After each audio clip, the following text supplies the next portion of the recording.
सभी को नमस्ते।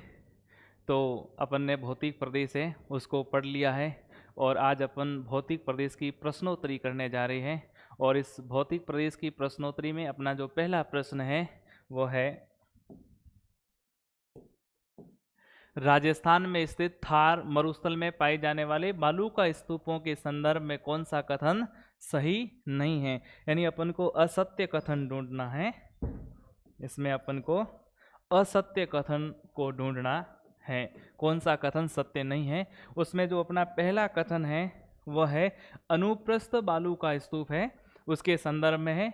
और अनुप्रस्थ बालू का स्तूप में मिट्टी का जो निक्षेपण जमाव होता है वह पवन की दिशा के समकोण पर होता है, यह पहला कथन है। दूसरा कथन है अनुदैर्ध्य बालू का स्तूप है, उसमें जो मिट्टी का निक्षेपण होता है, मिट्टी का जमाव होता है, वो पवन की दिशा के समानांतर होता है।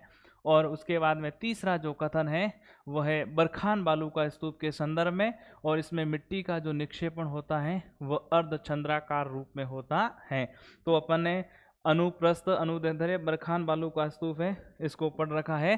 तो अनुप्रस्थ बालू का स्तूप है, इसमें अपन ने पढ़ा था अनुप्रस्थ बालू का स्तूप है, इनका निर्माण जो पवन की दिशा होती है उस पवन की दिशा के समकोण पर होता है। क्या होता है?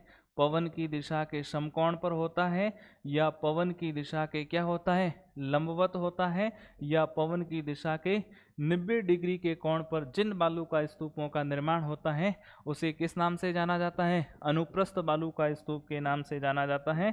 तो पहला कथन अपना क्या है? सही है। तो अनुप्रस्थ बालू का स्तूप है, उसमें जो मिट्टी का निक्षेपण होता है वह पवन की दिशा के समकोण, लंबवत या 90 डिग्री के कोण पर होता है।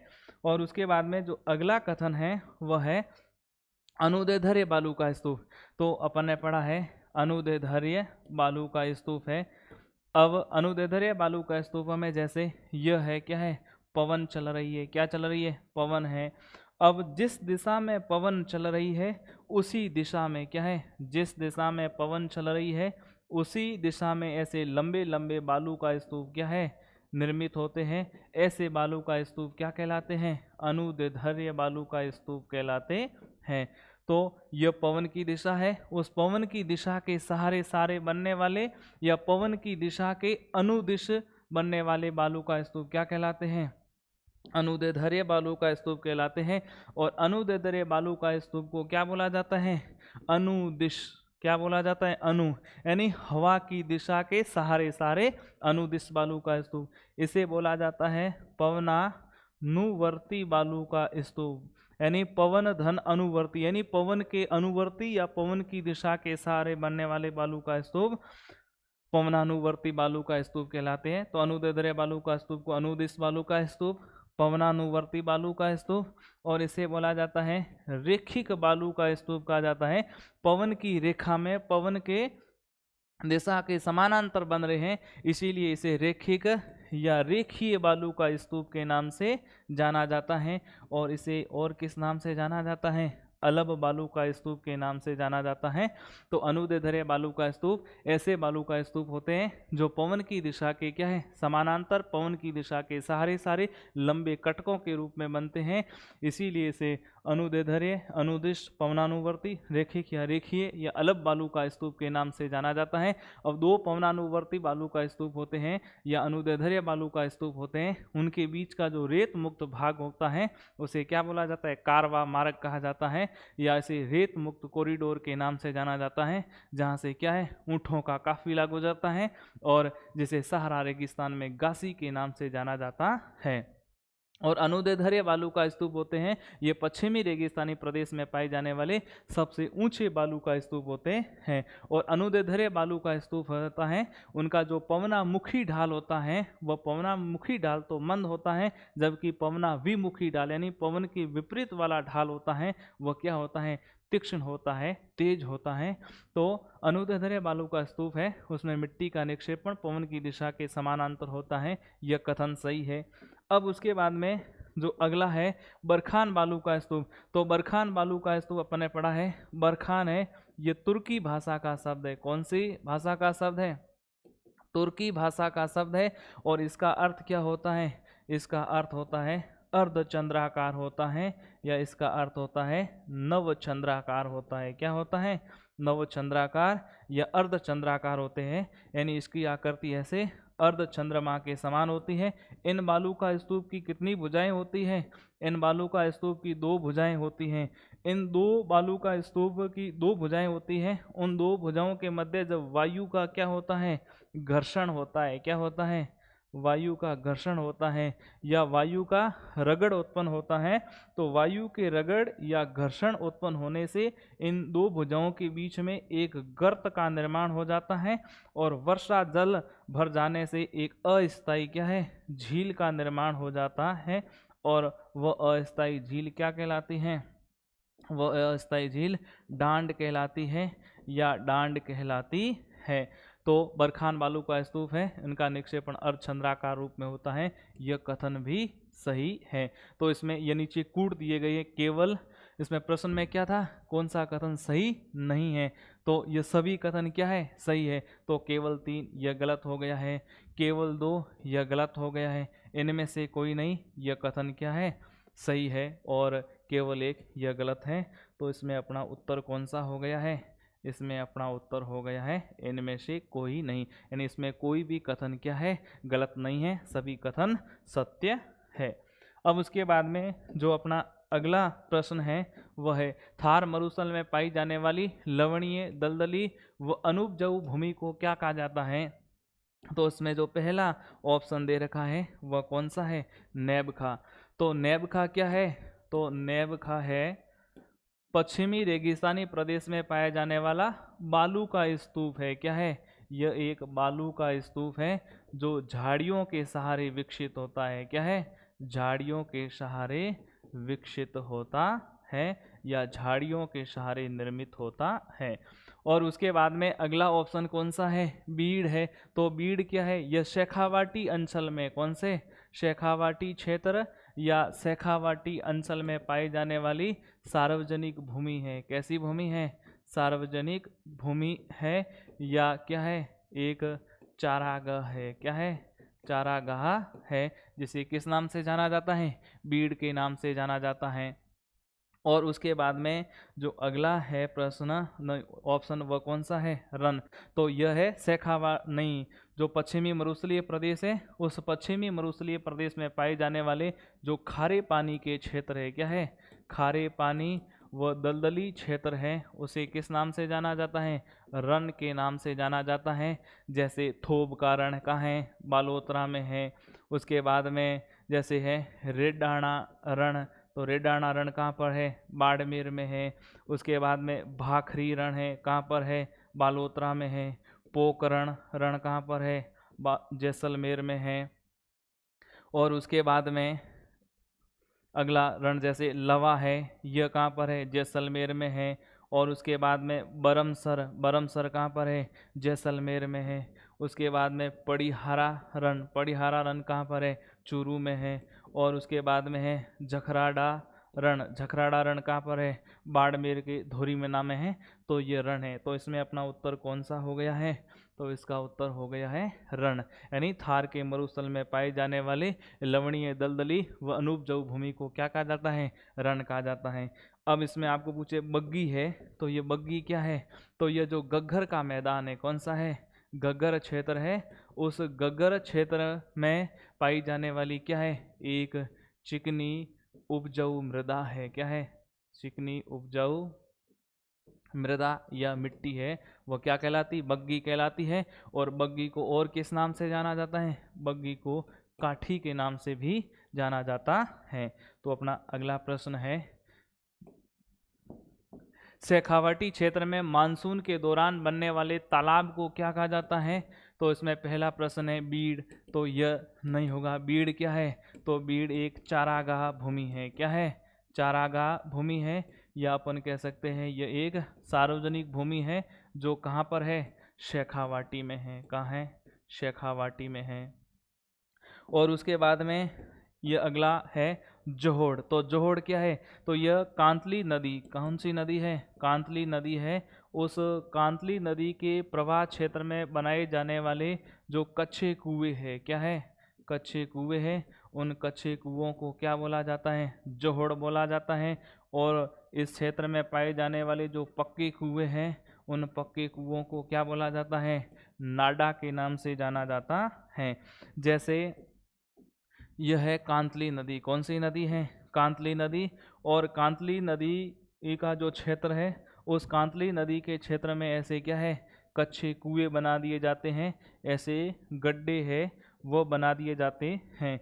जब वर्षा ऋतु है, उस वर्षा ऋतु में जब इस कांतली नदी में पानी आता है तो ये कुएं हैं, कच्चे कुएं या गड्ढे हैं, ये वर्षा जल इसमें क्या हो जाता है? वर्षा जल भर जाता है। तो ऐसे कच्चे कुएं क्या कहलाते हैं? ऐसे कच्चे कुएं जोहड़ कहलाती हैं। तो जोहड़ वर्षा जल संरक्षण की विधि भी है। क्या है? वर्षा जल संरक्षण की क्या है? एक विधि भी मानी जाती है। और शेखावाटी क्षेत्र में जोहड़ों के विकास के लिए क्या है? शेखावाटी क्षेत्र में जोहड़ विकास के लिए राजेंद्र सिंह के द्वारा, किसके द्वारा?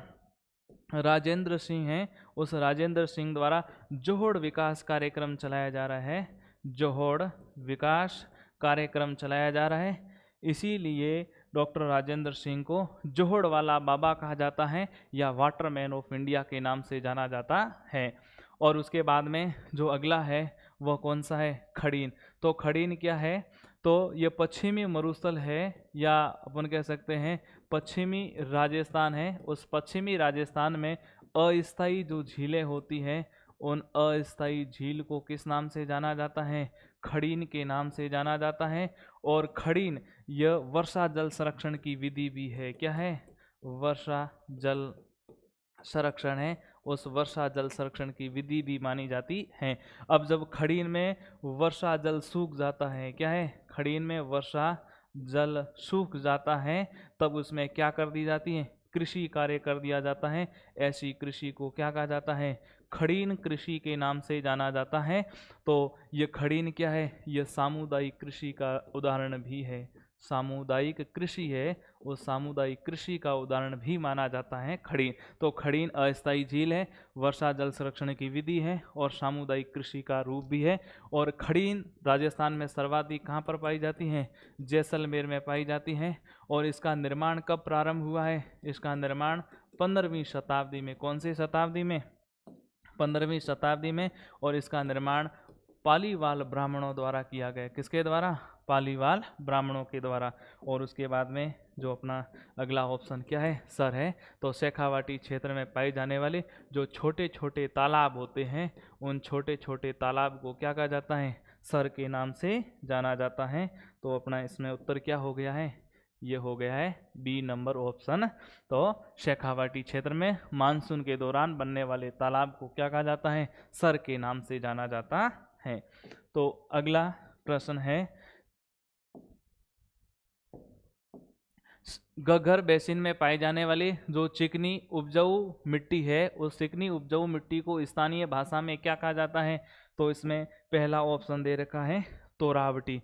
तो तोरावटी क्या है? तोरावटी कांतली नदी है। उस कांतली नदी के प्रवाह क्षेत्र है, उस प्रवाह क्षेत्र को क्या बोला जाता है?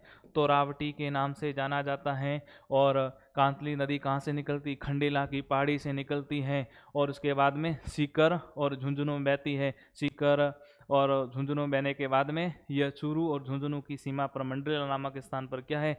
समाप्त हो जाती है कांतली नदी। और उसके बाद में अगला ऑप्शन कौन सा है? थोब।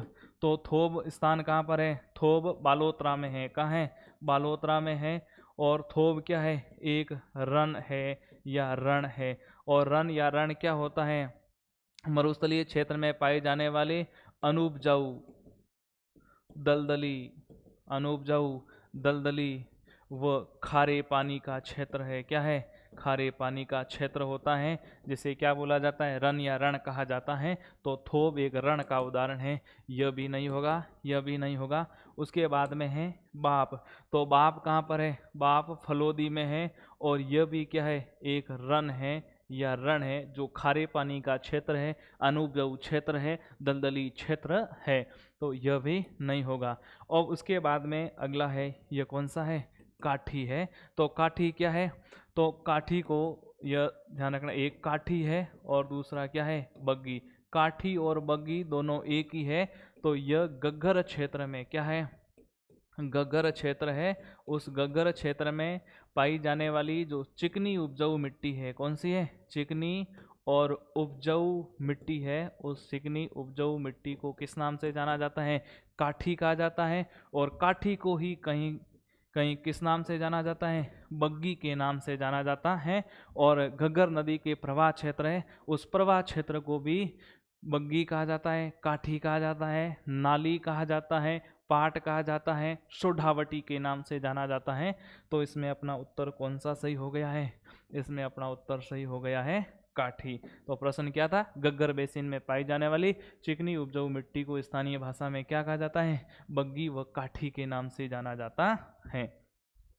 उसके बाद में अपना अगला प्रश्न है, यह है पश्चिमी राजस्थान में अर्धशुष्क बांगर मैदान है या बांगर प्रदेश है, उसकी पश्चिमी सीमा कौन सी वर्षा रेखा बनाती है। तो अपन ने इसको पढ़ रखा है, तो यह है राजस्थान। और उसके बाद में यहाँ पर है यह अरावली पर्वतीय प्रदेश, कौन सी है, अरावली पर्वतीय प्रदेश है। और अरावली पर्वतीय प्रदेश के पश्चिम में यहाँ पर कौन सा है, थार का मरुस्थल है। अब अपने पढ़ा थार का मरुस्थल है, उस थार के मरुस्थल को जलवायु के आधार पर कितने भागों में बांटा गया है, 2 भागों में बांटा गया है। और जलवायु के आधार पर थार के मरुस्थल को 2 भागों में बांटने वाली जो वर्षा रेखा है वह कौन सी है, 25 सेंटीमीटर वर्षा रेखा या 250 mm वर्षा रेखा है। और इस 25 सेंटीमीटर वर्षा रेखा के जो पश्चिम वाला भाग है, यहाँ पर है शुष्क रेतीला मैदान, कौन सा है, शुष्क रेतीला मैदान है। और शुष्क रेतीले मैदान को राठी प्रदेश के नाम से जाना जाता है। अब उसके बाद में ये जो 25 सेंटीमीटर वर्षा रेखा है, इस 25 सेंटीमीटर वर्षा रेखा के जो पूर्व वाला यह वाला भाग है, इसे बोला जाता है बांगर प्रदेश कहा जाता है या अर्ध शुष्क प्रदेश कहा जाता है। अब उसमें अपन को प्रश्न में क्या पूछा गया है, जो बांगर प्रदेश है यह पूरा कौन सा क्षेत्र है, यह बांगर प्रदेश है। और इस बांगर प्रदेश की पश्चिमी सीमा का निर्धारण करने वाली वर्षा रेखा कौन सी है, तो यह बांगर प्रदेश है। बांगर प्रदेश की पश्चिमी सीमा का निर्धारण करने वाली वर्षा रेखा कौन सी है, तो 25 सेंटीमीटर वर्षा रेखा या 250 mm वर्षा रेखा है। तो इसमें अपना उत्तर कौन सा सही हो जाएगा, यह हो जाएगा 25 सेंटीमीटर वर्षा रेखा। उसके बाद में अगला अपना प्रश्न है, निम्नलिखित में से कौन सा क्षेत्र राज्य के भौतिक प्रदेश बांगड़ का हिस्सा नहीं है। तो जो बांगर प्रदेश है, कौन सा प्रदेश है, बांगर प्रदेश है, बांगर प्रदेश है, या ऐसे बोला जाता है अर्ध शुष्क मैदान बोला जाता है। बांगर प्रदेश को और किस नाम से जाना जाता है, अर्ध शुष्क मैदान कहा जाता है। तो बांगर प्रदेश या अर्ध शुष्क मैदान को कितने भागों में बांटा गया है, 4 भागों में बांटा गया है। 4 भाग कौन कौन से, सबसे उत्तर में कौन सा है, घग्गर है, घग्गर का मैदान है। और उसके बाद में कौन सा है, शेखावाटी प्रदेश है, कौन सा है, शेखावाटी प्रदेश है। और शेखावाटी प्रदेश को ही बोला जाता है आंतरिक प्रवाह क्षेत्र कहा जाता है, क्या कहा जाता है, आंतरिक प्रवाह क्षेत्र। और उसके बाद में आगे कौन सा है, नागौरी उच्च भूमि है, कौन सा, नागौरी उच्च भूमि है। और उसके बाद में आगे अगला कौन सा है, वह है गोड़वाड़ प्रदेश, या इसे बोला जाता है लूणी जवाई बेसिन कहा जाता है, क्या कहा जाता है, लूणी जवाई बेसिन। तो बांगर प्रदेश या अर्ध शुष्क मैदान को 4 भागों में बांटा गया है। तो अपना प्रश्न क्या है, अपना प्रश्न है निम्नलिखित में से कौन सा भौतिक प्रदेश बांगड़ का हिस्सा नहीं है, बांगड़ का भाग नहीं है। तो ये चारों भाग किसके हैं, बांगड़ के। इन चारों में से जो नहीं होगा वो बांगड़ का हिस्सा भी नहीं होगा। तो गोड़वाड़ बेसिन है, नागौरी उच्च भूमि है, शेखावाटी आंतरिक प्रदेश है, तो बालू का स्तूप मुक्त प्रदेश है, यह नहीं है। तो इसमें अपना उत्तर कौन सा हो जाएगा, तो इसमें अपना उत्तर हो जाएगा बालू का स्तूप युक्त प्रदेश है, यह बांगड़ का हिस्सा नहीं माना जाता है। अब उसके बाद में अपना जो अगला प्रश्न है, जोधपुर में हिमानी के द्वारा जमा किए गए कंकड़ पत्थर व अवसाद बोल्डर क्ले का निर्माण कौन से युग में हुआ है। तो इसका निर्माण हुआ है परमो कार्बोनीफेरस काल में, कौन से काल में, परमो कार्बोनीफेरस काल है। उस परमो कार्बोनीफेरस काल में किसका निर्माण हुआ है, बाप बोल्डर्स का निर्माण हुआ है, कौन से किसका निर्माण हुआ है? बाफ बोल्डर्स का क्या हुआ है? निर्माण हुआ है पर्मो कार्बोनिफेरस काल में। पर्मो कार्बोनिफेरस काल आज से लगभग 30 से 35 करोड़ वर्ष पुराना है। 30 से 35 करोड़ वर्ष पुराना है। और इस बाफ बोल्डर से किसके अवशेष मिले हैं? इस बाफ बोल्डर से हिमानी घर्षण के अवशेष मिले हैं। हिमानी घर्षण है, उस हिमानी घर्षण के चिन्ह मिले हैं। हिमानी घर्षण के क्या मिले हैं? अवशेष मिले हैं। तो ये कौन से काल से संबंधित हैं? यह पर्मो कार्बोनिफेरस काल से संबंधित है। तो जुरेसिक काल है, तो जुरेसिक काल से तो आकलवुड फॉसिल स्मारक है। उस आकलवुड फॉसिल स्मारक से क्या मिले हैं? जीवाश्म के अवशेष मिले हैं। और प्लीस्टोसीन काल में थार के मरुस्थल का निर्माण हुआ है और टर्सरी काल में हिमालय का निर्माण हुआ है। तो इसमें अपना उत्तर कौन सा हो गया? पर्मो कार्बोनिफेरस काल है। तो यह दर्मो नहीं है, क्या है? पर्मो कार्बोनिफेरस काल है। और अगला प्रश्न है अपना, आकलवुड फॉसिल स्मारक के संदर्भ में निम्नलिखित में से असत्य कथन का चयन करना है। तो इसमें असत्य कथन को देखना है, असत्य कथन का चयन करना है। तो पहला है राष्ट्रीय मरु उद्यान का भाग है। तो आकलवुड फॉसिल स्मारक है, ये राष्ट्रीय मरु उद्यान का भाग है, सही है। तो राष्ट्रीय मरु उद्यान है वह राजस्थान के 2 जिलों में है, एक जैसलमेर और दूसरा कौन सा है? बाड़मेर। और आकलवुड फॉसिल पार्क है, ये आकलवुड जीवाश्म पार्क है, वह राष्ट्रीय मरु उद्यान का ही भाग है। और ये कहाँ पर स्थित है? जैसलमेर में स्थित है। और इस राष्ट्रीय मरु उद्यान से किसके अवशेष मिले हैं? जुरेसिक कालीन यानी प्राकृतिक लकड़ी या वनस्पति के अवशेष मिले हैं। और उसके बाद में यहाँ कैम्ब्रियन कालीन जीवाश्म के प्रमाण मिले हैं। तो यहाँ से कैम्ब्रियन कालीन प्रमाण नहीं मिले हैं, यहाँ से जुरेसिक काल के, कौन से काल के? यहाँ से जुरेसिक युगीन प्राकृतिक वनस्पति के अवशेष मिले हैं। जुरेसिक युगीन प्राकृतिक वनस्पति के क्या मिले हैं? अवशेष मिले हैं। तो यह क्या हो गया है? गलत हो गया। तो इसमें असत्य कथन ढूंढना है। तो यह कौन सा हो गया? कैम्ब्रियन कालीन जीवाश्म नहीं मिले हैं, जुरेसिक कालीन मिले। यहाँ से भारत में लकड़ी के प्राचीनतम प्रमाण मिले हैं, सही है। यह जैसलमेर जिले में स्थित है, यह भी सही है। तो प्रश्न में क्या पूछा गया है? असत्य कथन। तो यहाँ कैम्ब्रियन कालीन नहीं, जुरेसिक कालीन। तो यह असत्य कथन कौन सा हो गया है? तो यहाँ से कैम्ब्रियन कालीन प्रमाण के अवशेष नहीं मिले हैं, जुरेसिक कालीन मिले हैं। तो इसमें उत्तर हो जाएगा बी नंबर।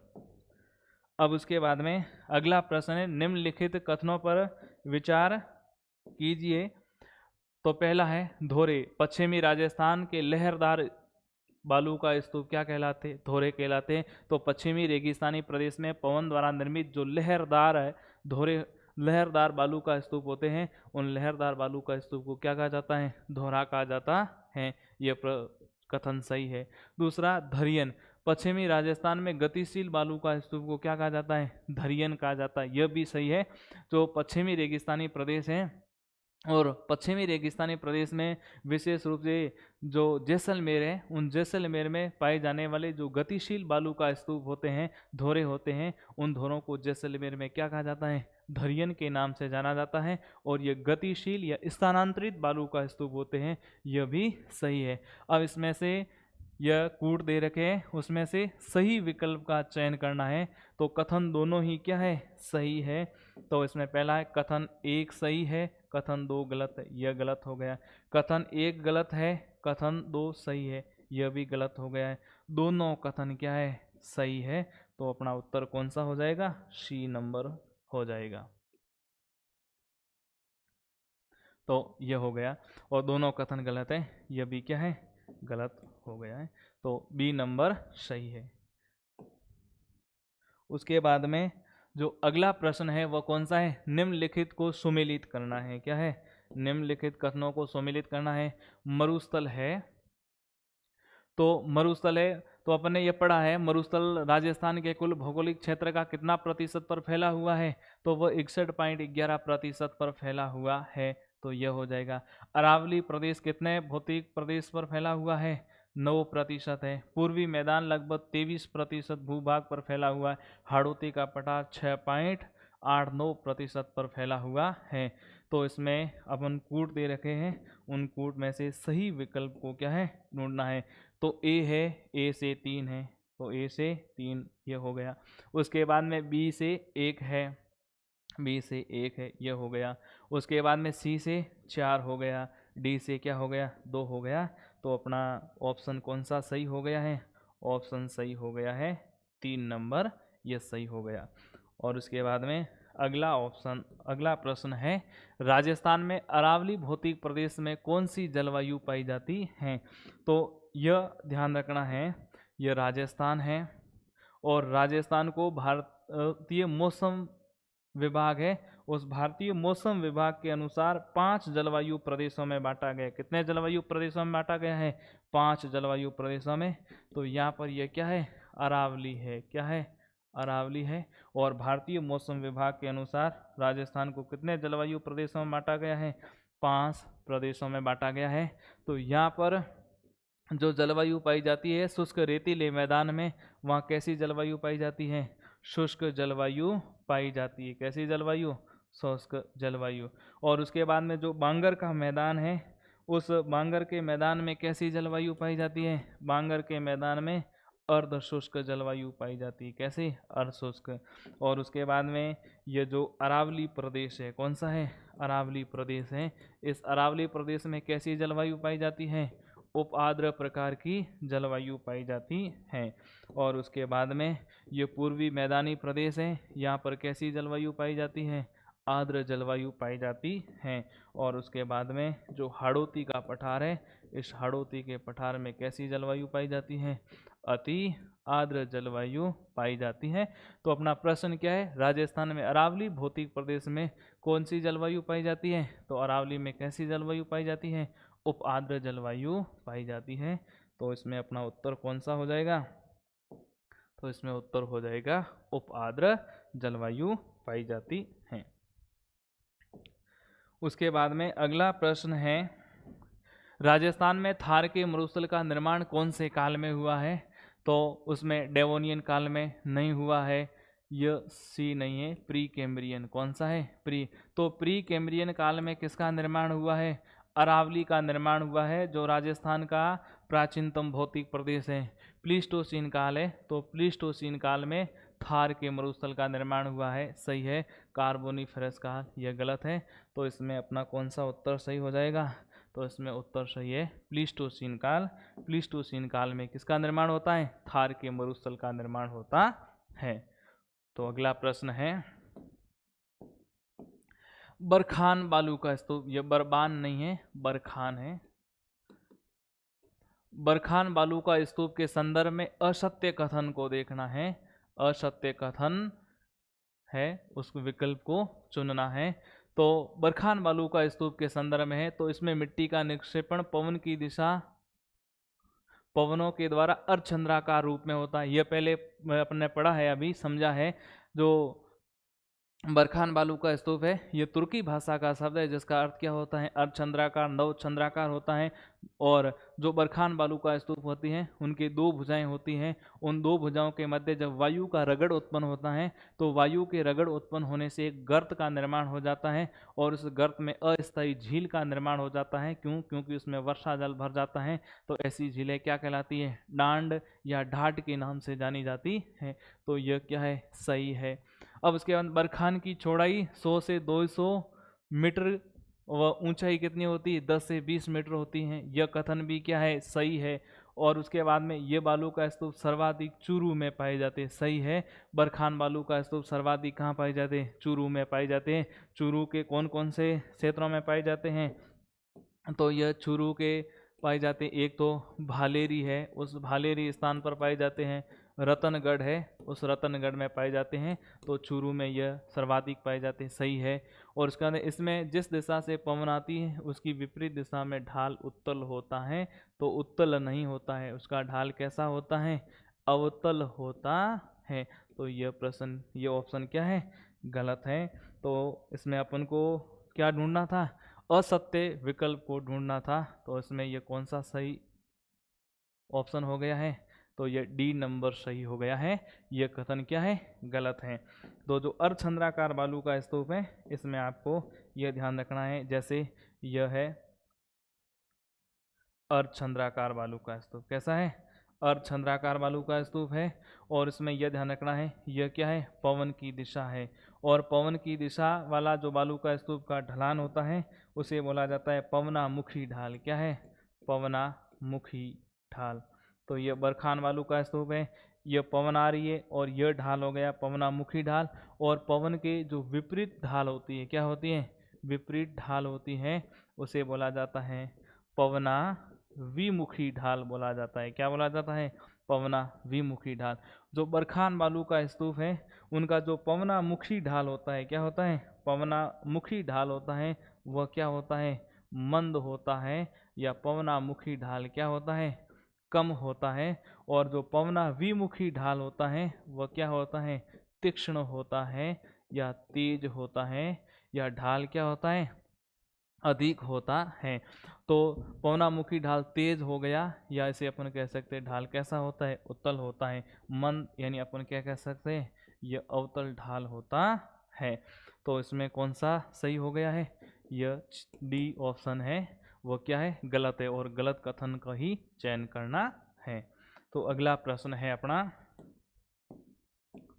राजस्थान में अधिक फ्लोराइड वाला कुबड़ पट्टी क्षेत्र कौन से भाग में पाई जाती है। तो कुबड़ पट्टी है, तो कुबड़ पट्टी का विस्तार कहाँ से कहाँ तक है। तो कुबड़ पट्टी को अपन ने देखा था, कुबड़ पट्टी है, उस कुबड़ पट्टी का विस्तार है नागौर से लेके, कहाँ है, नागौर है, नागौर से लेकर अजमेर के मध्य में फ्लोराइड युक्त जल पट्टी क्या है, फ्लोराइड युक्त जल पट्टी है, फ्लोराइड युक्त जल पट्टी है, क्या है, फ्लोराइड युक्त जल पट्टी है। उस फ्लोराइड युक्त जल पट्टी को क्या कहा जाता है, उस फ्लोराइड युक्त जल पट्टी को कुबड़ पट्टी कहा जाता है, या इसे बोला जाता है हॉच बेल्ट कहा जाता है। क्या कहा जाता है, हॉच बेल्ट कहा जाता है, या इसे बांका पट्टी कहा जाता है। क्या कहा जाता है, बांका पट्टी। तो कुबड़ पट्टी का विस्तार है नागौर से लेकर अजमेर के बीच में है, और यह फ्लोराइड युक्त जल पट्टी है, जिसे कुबड़ पट्टी, हॉच बेल्ट या बांका पट्टी के नाम से जाना जाता है। और जब फ्लोराइड युक्त जल है, उस फ्लोराइड युक्त जल का सेवन करेंगे, क्या है, फ्लोराइड युक्त है, उस फ्लोराइड युक्त जल का जब सेवन करते हैं तो इससे कौन सा रोग हो जाता है, फ्लोरोसिस रोग हो जाता है। और इस फ्लोरोसिस रोग से क्या है, लोगों की हड्डियां कमज़ोर हो जाती हैं, दांत पीले हो जाते हैं, और लोगों की जो पीठ होती है वो पीठ के बल आगे की ओर झुक जाते हैं, लोगों में क्या हो जाता है, बांका हो जाते हैं, टेढ़े हो जाते हैं। इसीलिए इसे क्या कहा जाता है, बांका पट्टी के नाम से जाना जाता है। तो इस कुबड़ पट्टी का विस्तार नागौर से अजमेर के बीच में है। और इस कुबड़ पट्टी का जो सर्वाधिक विस्तार है वो कौन से जिले में है, नागौर जिले में है। तो ये नागौरी उच्च भूमि में पाई जाती हैं। और अपन ने नागौरी उच्च भूमि पढ़ा था, बांगर का मैदान है, उस बांगर के मैदान को 4 भागों में बांटा था। उसमें सबसे पहले था गग्गर प्रदेश, उसके बाद में कौन सा था, शेखावाटी प्रदेश, उसके बाद में तीसरा कौन सा था, नागौरी उच्च भूमि। और नागौरी उच्च भूमि को अपन ने 3 भागों में बांटा। कितने भागों में, 3 भागों में बांटा था। एक तो था मकराना श्रेणी, कौन सी थी, मकराना श्रेणी। और मकराना श्रेणी में पढ़ा था, यह सफ़ेद संगमरमर के लिए विश्व भर में प्रसिद्ध है। यहाँ पर कायांतरित या रूपांतरित या मेटामॉर्फिक रॉक्स पाई जाती हैं। और उसके बाद में दूसरा क्षेत्र कौन सा था, वह था मांगलोद श्रेणी। कौन सी, मांगलोद श्रेणी। तो इसको 3 भागों में बांटा, एक तो मकराना श्रेणी, दूसरा कौन सा था, मांगलोद श्रेणी। तो मांगलोद श्रेणी में ध्यान रखना है, यह भारत में जिप्सम जमाव के लिए प्रसिद्ध है। किसके लिए, जिप्सम जमाव पट्टी है। और यह मांगलोद श्रेणी बीकानेर से नागौर के मध्य है, जिप्सम जमाव पेटी है, जिसे हार्ड पेन के नाम से जाना जाता है। क्या कहा जाता है, हार्ड पेन के नाम से जाना जाता है जिप्सम जमाव पट्टी को। तो मकराना श्रेणी को 3 भागों में बांटा, नागौरी उच्च भूमि को मकराना श्रेणी, मांगलोद श्रेणी, और उसके बाद में कौन सा था, जायल श्रेणी। और जायल श्रेणी में अपन ने यह देखा था, यह फ्लोराइड युक्त जल पट्टी के लिए प्रसिद्ध है। किसके लिए, फ्लोराइड जल है उस फ्लोराइड जल के लिए पूरे भारत में प्रसिद्ध है। तो जाइल श्रेणी किसके अंतर्गत आती है? नागौरी उच्च भूमि के अंतर्गत आती है। तो राजस्थान में अधिक फ्लोराइड वाली कुबड़ पट्टी क्षेत्र कौन से भाग में है? लूणी बेसिन में, गलत है। शेखावाटी का आंतरिक प्रवाह क्षेत्र, गलत है। गग्गर बेसिन, गलत है। तो कौन सा है? जाइल श्रेणी। जाइल श्रेणी किसके अंतर्गत आती है? नागौरी उच्च भूमि के अंतर्गत आती है। तो अपना कौन सा ऑप्शन सही हो गया है? नागौरी उच्च भूमि, यह सही हो गया है। उसके बाद में अगला प्रश्न है,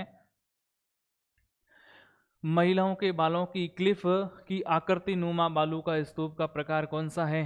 तो महिलाओं की आकृति के या महिलाओं की जो हेयर पिन होती हैं, उस हेयर पिन के समान जो बालू का स्तूप बनते हैं वह कौन सा है? वह पैराम्बोलिक है। यानी बालों की क्लिफ या अपन कह सकते हैं महिलाओं की जो हेयर पिन होती हैं, उस हेयर पिन के समान बनने वाले बालू का स्तूप कौन से होते हैं? पैराम्बोलिक बालू का स्तूप होते हैं। तो अनुदैर्ध्य बालू का स्तूप होते हैं, ये तो बनते हैं पवन है उस पवन की दिशा के समानांतर बनते हैं, पवन की दिशा के समानांतर बनते हैं। अनुप्रस्थ बालू का स्तूप होते हैं, ये बनते हैं पवन की दिशा है उस पवन की दिशा के लंबवत बनते हैं, या समकोण पर बनते हैं, या 90 डिग्री के कोण पर बनते हैं।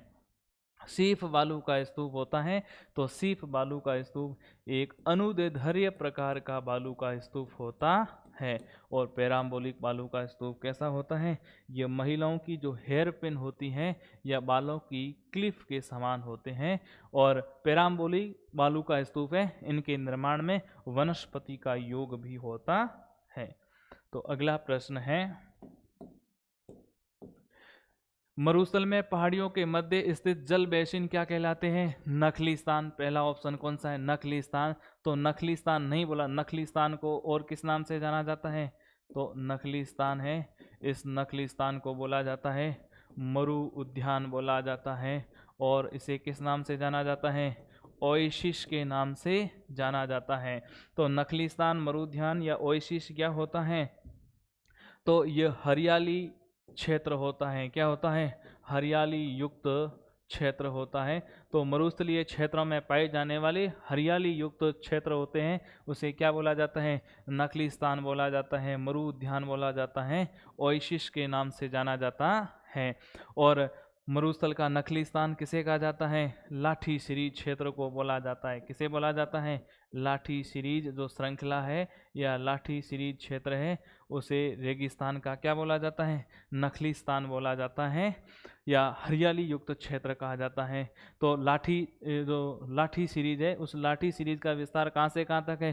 पोखरण से लेकर मोहनगढ़ तक लगभग 80 किलोमीटर फैली है। यह भूगर्भीय जल पट्टी है और यहाँ पर पूरा का पूरा क्षेत्र कैसा है? हरा भरा क्षेत्र है, जिसे किस नाम से जाना जाता है? नखलीस्थान के नाम से जाना जाता है। उसके बाद में आपको यह भी ध्यान रखना है, राजस्थान की कौन सी झील को नखलीस्थान कहा जाता है या मरुस्थल का उद्यान कहा जाता है, ओएसिस कहा जाता है? तो वह कौन सी झील है? वह है कोलायत झील है। और यह कोलायत झील कहाँ पर है? कोलायत झील बीकानेर में स्थित है। इसके किनारे पीपल के वृक्ष की प्रधानता है, हरी भरी है, इसीलिए इसे मरुस्थल का क्या बोला जाता है? नखलीस्थान। कौन सी झील को? कोलायत झील को, जिसके किनारे सांख्य दर्शन के प्रणेता कपिल मुनि का मेला भरता है। कार्तिक पूर्णिमा को मेला भरता है, जिसमें दीपदान की क्या है? परंपरा है, और इसमें स्नान करना पवित्र माना जाता है। यह हो गया। उसके बाद में रण क्या है? तो रण ये रेगिस्तानी क्षेत्र में पाए जाने वाले दलदली अनुपजाऊ व खारे पानी की क्या है? खारे पानी के क्षेत्र है। तो यह भी गलत हो गया है। और उसके बाद में अगला है कौन सा? रोही। तो रोही है, यह क्या है? तो यह जैसे अरावली पर्वत है, क्या है? अरावली पर्वत श्रेणी है। और अरावली पर्वत श्रेणी और उसके बाद में यहाँ पर यह क्या है?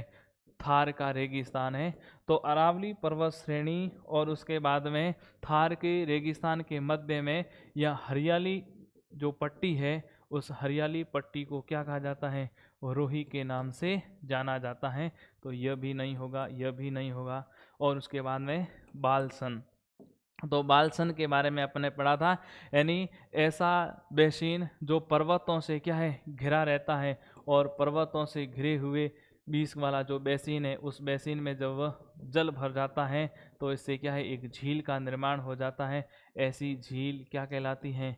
बालसन झील कहलाती है। ऐसे मैदान को क्या कहा जाता है? बालसन कहा जाता है। और इसका सबसे अच्छा उदाहरण कौन सा है? सांबर झील। तो सांबर झील बालसन का उदाहरण है। क्योंकि ये अरावली की पहाड़ियों से घिरी है और इसके बीच में एक बेसिन में जल भर जाने से इस झील का निर्माण हुआ है, तो वह सांबर झील है। तो इस प्रश्न क्या था? मरुस्थल में पहाड़ियों के मध्य जल बेसिन है, उस जल बेसिन को क्या कहा जाता है? बालसन कहा जाता है। और सांबर झील है वो बालसन का उदाहरण है। तो अपना प्रश्न ऑप्शन कौन सा सही हो गया है? डी सही हो गया है। अब उसके बाद में अगला जो प्रश्न है वह है, राजस्थान के कौन से भौतिक प्रदेश में ऊर्जा खनिजों का भंडार कहा जाता है? अब सबसे पहले यह ध्यान रखना है, ऊर्जा खनिज कौन कौन से होते हैं? तो ऊर्जा खनिज होते हैं, एक तो पेट्रोलियम होता है। क्या होता है? पेट्रोलियम। अब बताइए, पेट्रोलियम है सर्वाधिक कहाँ पर पाया जाता है? थार के मरुस्थल में पाया जाता है। कहाँ पाया जाता है? थार के मरुस्थल में पाया जाता है। थार के मरुस्थल में भी सर्वाधिक कहाँ पर पाया जाता है? बाड़मेर में पाया जाता है। उसके बाद में अगला ऊर्जा खनिज कौन सा है? कोयला है। कौन सा है? कोयला है। कोयला भी सर्वाधिक कहाँ पर पाया जाता है? यह थार के मरुस्थल में पाया जाता है। और थार के मरुस्थल में सबसे ज़्यादा कोयला कहाँ पर पाया जाता है? तो पाया जाता है बाड़मेर है, बीकानेर है, नागौर है, वहाँ पर यह पाया जाता है। और उसके बाद में प्राकृतिक गैस है, यह भी क्या है? ऊर्जा खनिज है, प्राकृतिक गैस। और प्राकृतिक है जो खनिज है वह भी सर्वाधिक कहाँ पर पाए जाते हैं? थार के मरुस्थल में पाए जाते हैं। सर्वाधिक प्राकृतिक गैस कहाँ है? जैसलमेर में पाई जाती है, जैसे घोटारू वगैरह है।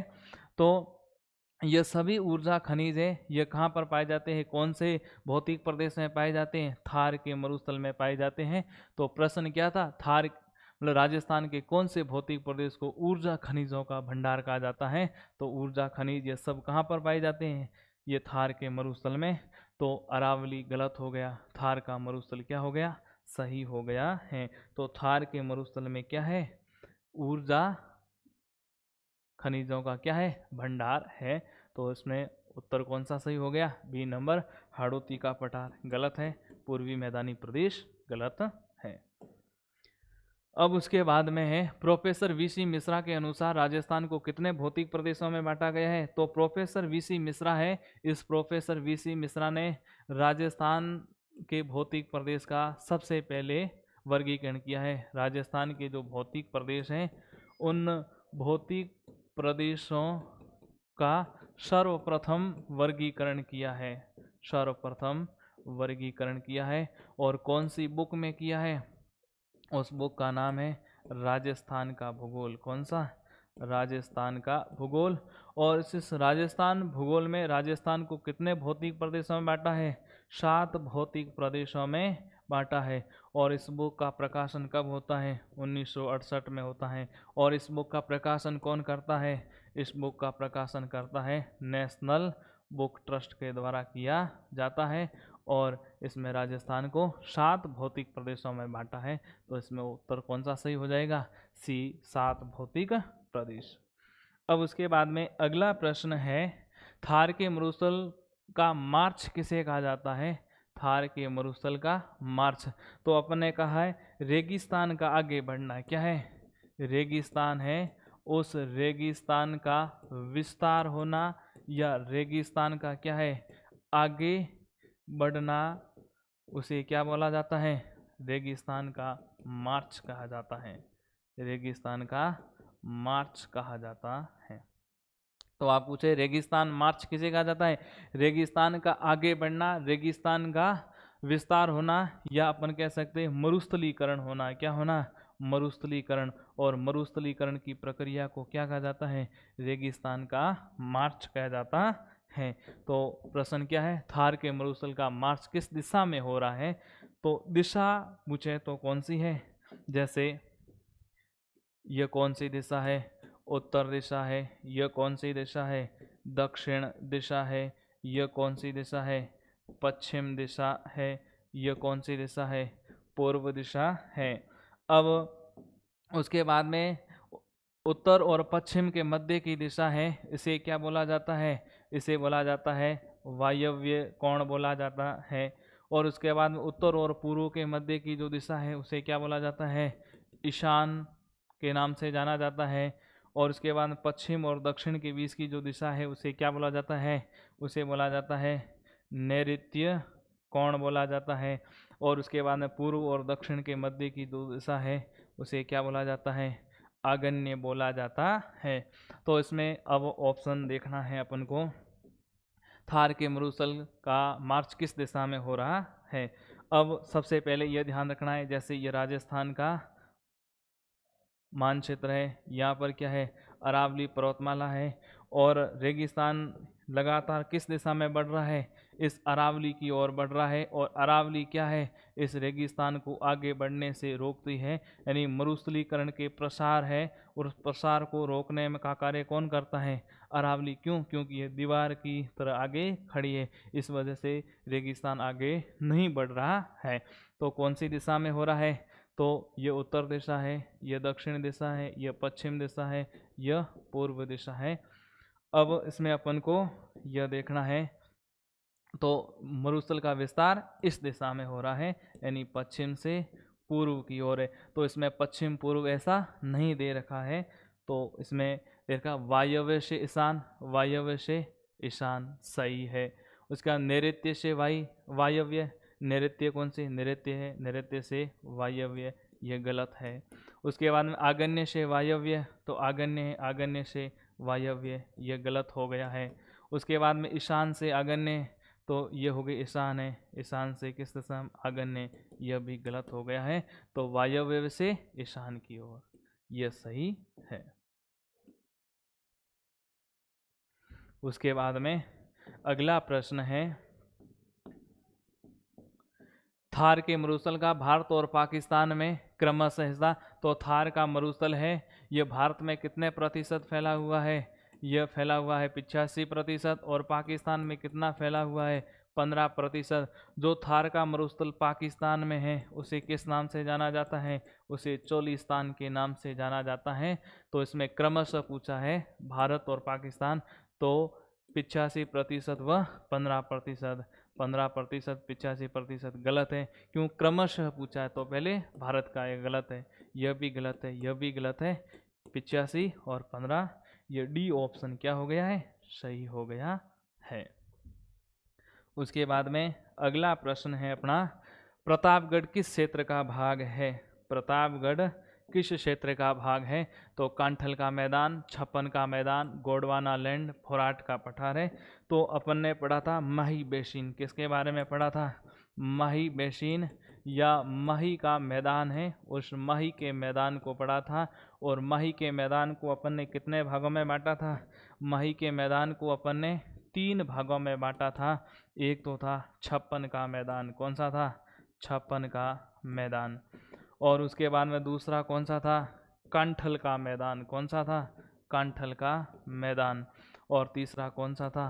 वागड़ प्रदेश था। तो माही बेसिन को 3 भागों में बांटा है, छप्पन का मैदान, कांठल का मैदान और वागड़ का मैदान। और जो छप्पन का मैदान है इसका विस्तार कहाँ कहाँ है? छप्पन के मैदान का विस्तार है प्रतापगढ़ और बांसवाड़ा। क्या है? प्रतापगढ़ और बांसवाड़ा के बीच में 56 गांवों व नदी नालों का समूह है, जिसे क्या कहा जाता है? छप्पन का मैदान कहा जाता है। प्रतापगढ़ है, उस प्रतापगढ़ क्षेत्र है वो कांठल का मैदान है। क्यों? क्योंकि प्रतापगढ़ का प्राचीन नाम भी क्या है? जो प्रतापगढ़ है उस प्रतापगढ़ का प्राचीन नाम है वह क्या है? कांठल है। और कांठल के मैदान का विस्तार केवल प्रतापगढ़ जिले में है। माही बेसिन के जो कांठा है, माही नदी के जो किनारे वाला भाग है जो प्रतापगढ़ में है, उसे क्या कहा जाता है? कांठल का मैदान कहा जाता है। और वागड़ के मैदान का विस्तार एक तो डूंगरपुर में है और उसके बाद में क्या है? बांसवाड़ा में। तो पूछा है प्रतापगढ़ किस क्षेत्र का भाग है? तो प्रतापगढ़ किसका भाग हो गया है? कांठल के मैदान हो गए। छप्पन का मैदान 2 जिलों में, प्रतापगढ़ बांसवाड़ा। कांठल केवल प्रतापगढ़, वागड़ डूंगरपुर और बांसवाड़ा। माही नदी द्वारा विखंडित पहाड़ी क्षेत्र, अपर्दित पहाड़ी क्षेत्र क्या कहलाता है? वागड़ कहलाता है। तो इसमें ऑप्शन कौन सा सही हो गया है? इसमें अपना ऑप्शन सही हो गया है कांठल का मैदान। और बांसवाड़ा का प्राचीन नाम क्या है? कांठल का मैदान है। तो ये हो गया ऑप्शन अपना ए। उसके बाद में अगला प्रश्न है, निम्नलिखित में से कौन से भौतिक प्रदेश को योजना प्रदेश कहा जाता है? तो योजना प्रदेश किसे कहा जाता है? अरावली को कहा जाता है। क्या कहा जाता है? अरावली। तो इसमें यह ध्यान रखना है, अरावली को तो बोला जाता है योजना प्रदेश के नाम से जाना जाता है। और उसके बाद में इसे सभ्यताओं का पालन स्थली कहा जाता है। सभ्यताओं की पालन स्थली के नाम से भी जाना जाता है। इसे आदिवासियों की आश्रय स्थली कहा जाता है। क्या कहा जाता है? इसे आदिवासियों की आश्रय स्थली के नाम से जाना जाता है। आदिवासियों की शरण स्थली के नाम से जाना जाता है। पूर्वी मैदान को क्या बोला जाता है? यानी खाद्यान्न का भंडार बोला जाता है। क्या बोला जाता है? खाद्यान्न भंडार के नाम से जाना जाता है। अन्न का क्या कहा जाता है? कटोरा कहा जाता है भौतिक प्रदेश को। लेकिन कौन से जिले को खाद्यान्न का भंडार, अन्न का कटोरा कहा जाता है? गंगानगर। कौन से भौतिक प्रदेश को कहा जाता है? पूर्वी मैदानी प्रदेश। क्यों? क्योंकि यहाँ पर जलोढ़ मिट्टी पाई जाती है, उपजाऊ, और यहाँ पर कृषि कार्य की सर्वाधिक संभावनाएं, कृषि कार्य सर्वाधिक होता है, इसीलिए इसे खाद्यान्न का कटोरा कहा जाता है, अन्न का कटोरा कहा जाता है। और हाड़ौती का पठार है, यह भी हो गया। तो हाड़ौती के पठार में यह ध्यान रखना है, यह हाड़ौती का पठार है, यह विंध्याचल और उसके बाद में जो अरावली है, विंध्याचल और अरावली के मध्य संक्रांति प्रदेश है। क्या कहलाता है? संक्रांति प्रदेश कहलाता है। और मरुस्थल है, उस मरुस्थल को क्या बोला जाता है? ऊर्जा संसाधनों का भंडार कहा जाता है। क्या कहा जाता है?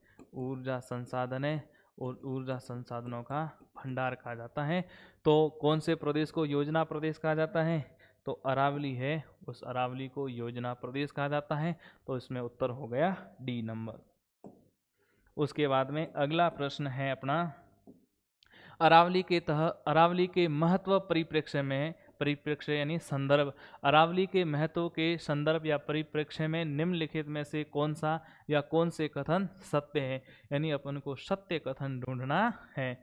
तो अरावली पर्वतमाला को सभ्यताओं की पालन स्थली कहा जाता है। अभी अपने उपनाम पढ़ा था अरावली, अरावली को योजना प्रदेश कहा जाता है, सभ्यताओं की पालन स्थली कहा जाता है, आदिवासियों की आश्रय स्थली कहा जाता है, आदिवासियों की शरण स्थली के नाम से जाना जाता है।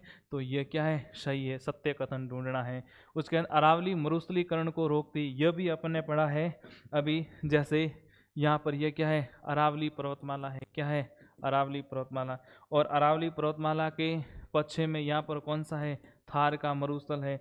अब अपन ने पढ़ा था थार के मरुस्थल का मार्च या थार का मरुस्थल किस दिशा में आगे बढ़ रहा है? तो यह बढ़ रहा है पश्चिम से पूर्व की ओर बढ़ रहा है।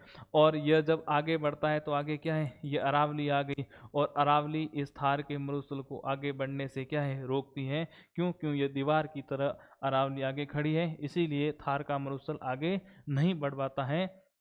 तो अरावली मरुस्थलीकरण को रोकती है, यह कथन भी क्या है? सही है। और उसके बाद में अगला है, अरावली को जनजातियों की शरण स्थली के रूप में जाना जाता है, यह भी उपनाम पड़ा है। तो इसमें सत्य कथन ढूंढना है। तो पहला भी सही है, दूसरा भी सही है, तीसरा भी सही है। तो उपयुक्त सभी हो गया। कौन सा हो गया? उपयुक्त सभी। यह उत्तर क्या है? सही है। उसके बाद में अगला प्रश्न है, कथन ए दे रखा है, अरावली को जल विभाजक रेखा कहा जाता है, यह कथन है। दूसरा है, कारण अरावली बंगाल की खाड़ी व अरब सागर के अफवाह तंत्र को अलग करती है, यह कथन भी क्या है? कारण दे रखा है। तो सबसे पहले अरावली है, तो अरावली को अपन ने यह समझा है, अरावली है यह क्या है? जल विभाजक का कार्य करती है। अरावली में अपन ने कहा अरावली का जो विस्तार दिल्ली में है उसे क्या बोला जाता है? दिल्ली कटक के नाम से जाना जाता है, या दिल्ली रिज के नाम से जाना जाता है। और यह अरावली का भाग है जो दिल्ली में दिल्ली कटक दिल्ली रिज है, यह सिंधु नदी तंत्र और गंगा नदी तंत्र, यह तो सिंधु नदी तंत्र है और उसके बाद में यह कौन सा है, गंगा नदी तंत्र। सिंधु नदी तंत्र और गंगा नदी तंत्र को दो भागों में बांटने का कार्य है किसने किया है, अरावली पर्वतमाला के दिल्ली कटक दिल्ली रिज ने किया है। तो सबसे पहले यह पता होना चाहिए जल विभाजक क्या होता है। तो ऐसा कोई भी प्राकृतिक उच्छावसायी पर्वत है, पठार है, जो नदियों के जल को दो भागों में बांटता है। तो नदियों के जल को या नदी द्रोणियों को दो भागों में बांटने वाला जो भौगोलिक उच्छावस होता है, धरातलीय संरचना होती है, उसे क्या कहा जाता है, जल विभाजक। तो यहाँ अरावली की दिल्ली कटक ने सिंधु नदी तंत्र और गंगा नदी तंत्र है उसको दो भागों में बांटने का कार्य किया है। तो अरावली है वह उसने क्या किया है, जल विभाजक का कार्य किया है। और अपन ने यह भी पढ़ा है राजस्थान में जो भोराट का पठार है, कौन सा है, भोराट का पठार है, वह राजस्थान में जल विभाजक का कार्य करता है। भोराट के पठार का विस्तार है गोगुंदा उदयपुर से लेकर कुंभलगढ़ राजसमंद के मध्य है। और भोराट के पठार में विशेष रूप से जो दक्षिणी भोराट है वह राजस्थान में जल विभाजक का कार्य करता है। और भोराट के पठार के पश्चिम में जो भी नदियाँ निकलती हैं वह अरब सागर में जाती हैं। भोराट के पठार के पूर्व में जो भी नदियाँ बहती हैं वह सब कहाँ पर जाती हैं, बंगाल की खाड़ी में जाती हैं। और अपन ने यह भी पढ़ा था जो दिल्ली कटक है वह दिल्ली कटक है या दिल्ली रिज है, यह पंजाब का मैदान है। और उसके बाद में यह गंगा के मैदान को अलग करती है, सिंधु नदी तंत्र और गंगा नदी तंत्र को अलग करती है। सिंधु नदी अपना जल कहाँ लेके जाती है, अरब सागर में लेके जाती है। और यह जो गंगा नदी तंत्र है ये अपना जल कहाँ लेके जाती है, बंगाल की खाड़ी में ले जाती है। तो इस अरावली ने क्या है, भारत के अपवाह तंत्र को दो भागों में बांटा है, बंगाल और अरब। तो इसे क्या कहा जाता है, जल विभाजक। तो पहला कथन दे रखा है अरावली को जल विभाजक रेखा कहा जाता है, यह सही है।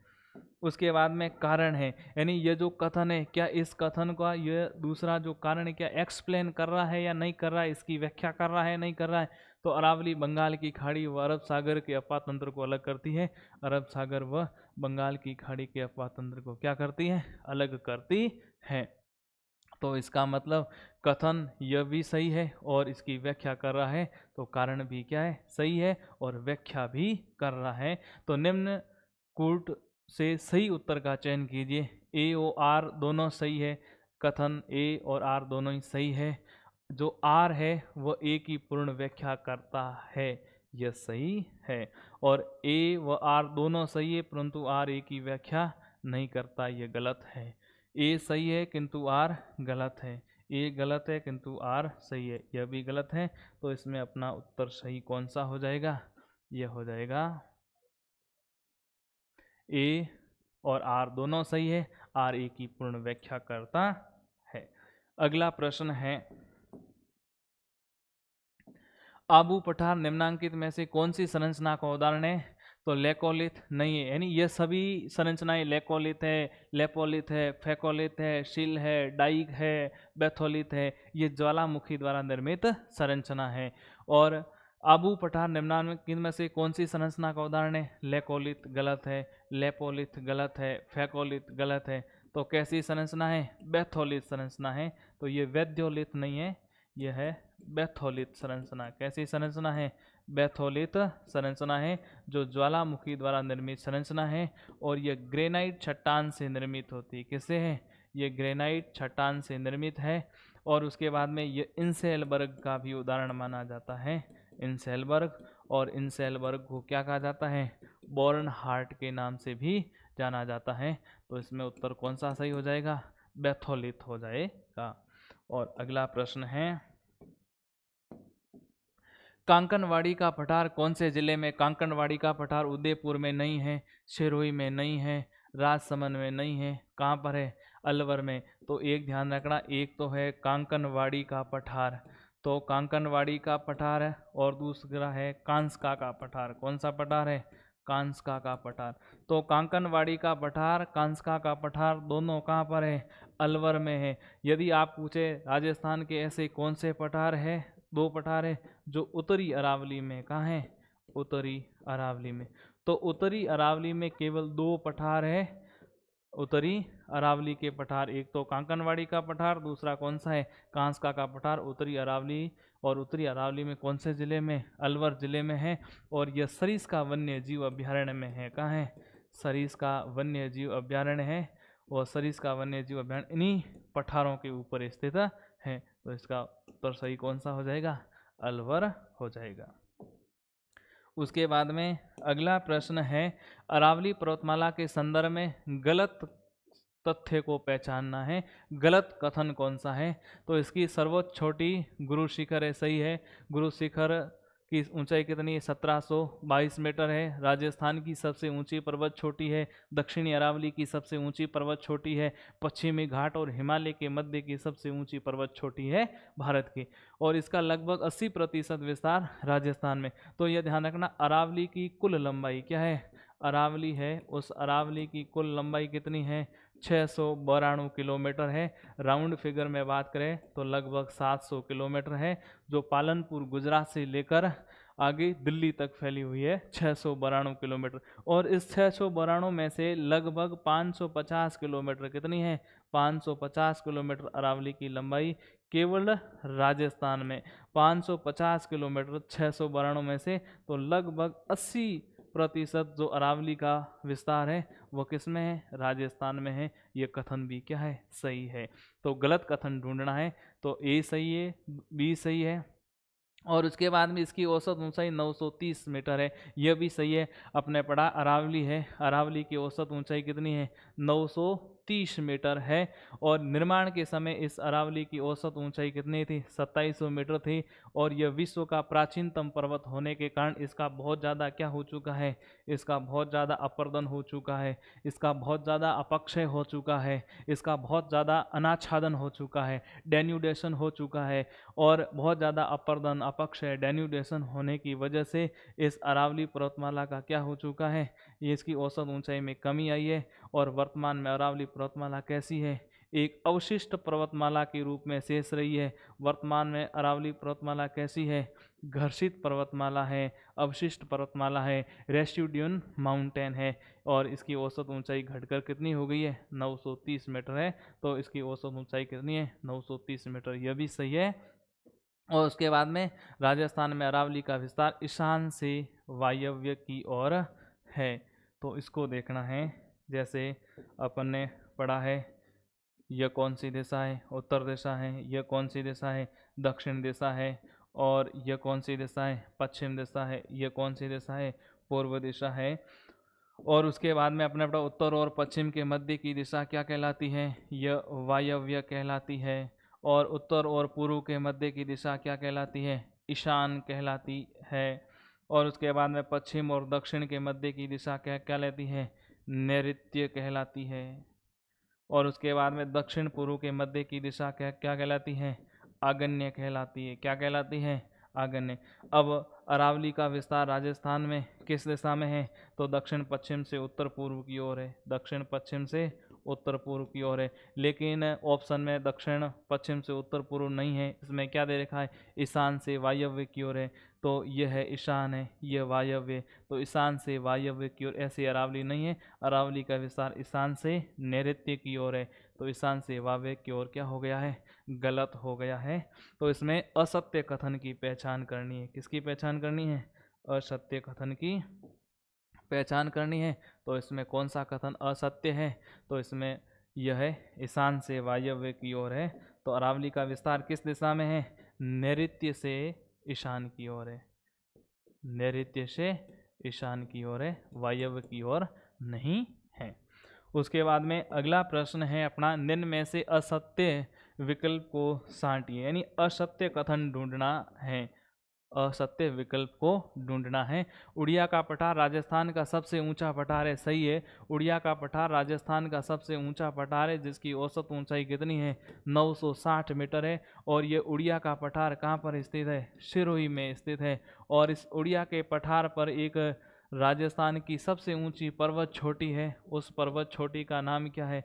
उस पर्वत चोटी का नाम है माउंट गुरु शिखर। क्या है? उसकी सबसे ऊंची पर्वत चोटी का नाम गुरु शिखर है, जिसकी ऊंचाई 1722 मीटर है। तो उड़िया का पठार राजस्थान का सबसे ऊंचा पठार है, सिरोही में है, 1360 मीटर इसकी ऊंचाई है। और इस पर एक पर्वत छोटी है जो राजस्थान की सबसे ऊंची पर्वत छोटी है, जिसका नाम गुरु शिखर है, जिसकी ऊंचाई 1722 मीटर है। तो असत्य कथन छांटना है, यह कथन क्या है, सही है। उसके बाद में भोराट का पठार उदयपुर और राजसमंद के मध्य है, तो भोराट का पठार अपने पढ़ा है। भोराट के पठार का विस्तार राजस्थान के 2 जिलों में है, एक गोगुंदा, गोगुंदा कहाँ पर है, गोगुंदा उदयपुर में स्थित है, और आगे कुंभलगढ़, और यह कुंभलगढ़ कहाँ पर है, कुंभलगढ़ राजसमंद में है। तो गोगुंदा उदयपुर से लेकर कुंभलगढ़ राजसमंद के मध्य जो पठार है, उस पठार का नाम क्या है, भोराट का पठार है। और यह भोराट का पठार राजस्थान में क्या करता है, जल विभाजक का कार्य करता है। इसके पश्चिम में जो भी नदियाँ जाती हैं वह अरब सागर में जाती हैं, इसके पूर्व में जो भी नदियाँ जाती हैं वह कहाँ जाती है, बंगाल की खाड़ी में जाती हैं।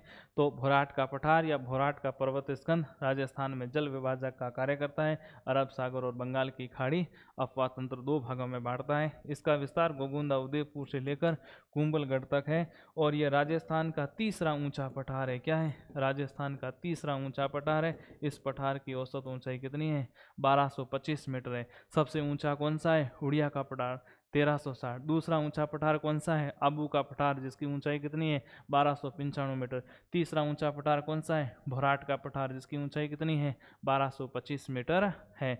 और इस भोराट के पठार पर एक पर्वत छोटी है। क्या है, भोराट के पठार पर एक पर्वत छोटी है, उस पर्वत छोटी का नाम क्या है, जरगा है, जिसकी ऊंचाई कितनी है, 1431 मीटर है। और ये उदयपुर की सबसे ऊंची पर्वत छोटी, उदयपुर की सर्वोच्च पर्वत छोटी है, यह ध्यान रखना। तो यह भी क्या है, सही है। लसाड़िया का पठार समतल व सपाट है, यह कथन क्या है, गलत है, यह कथन गलत है। और इसमें क्या पूछा गया है, असत्य कथन ढूंढना, तो अपन को असत्य कथन मिल गया है, लसाड़िया का पठार। तो यह ध्यान रखना, लसाड़िया का पठार कहाँ पर है, लसाड़िया का पठार सलूम्बर में है। कहाँ है, सलूम्बर में है।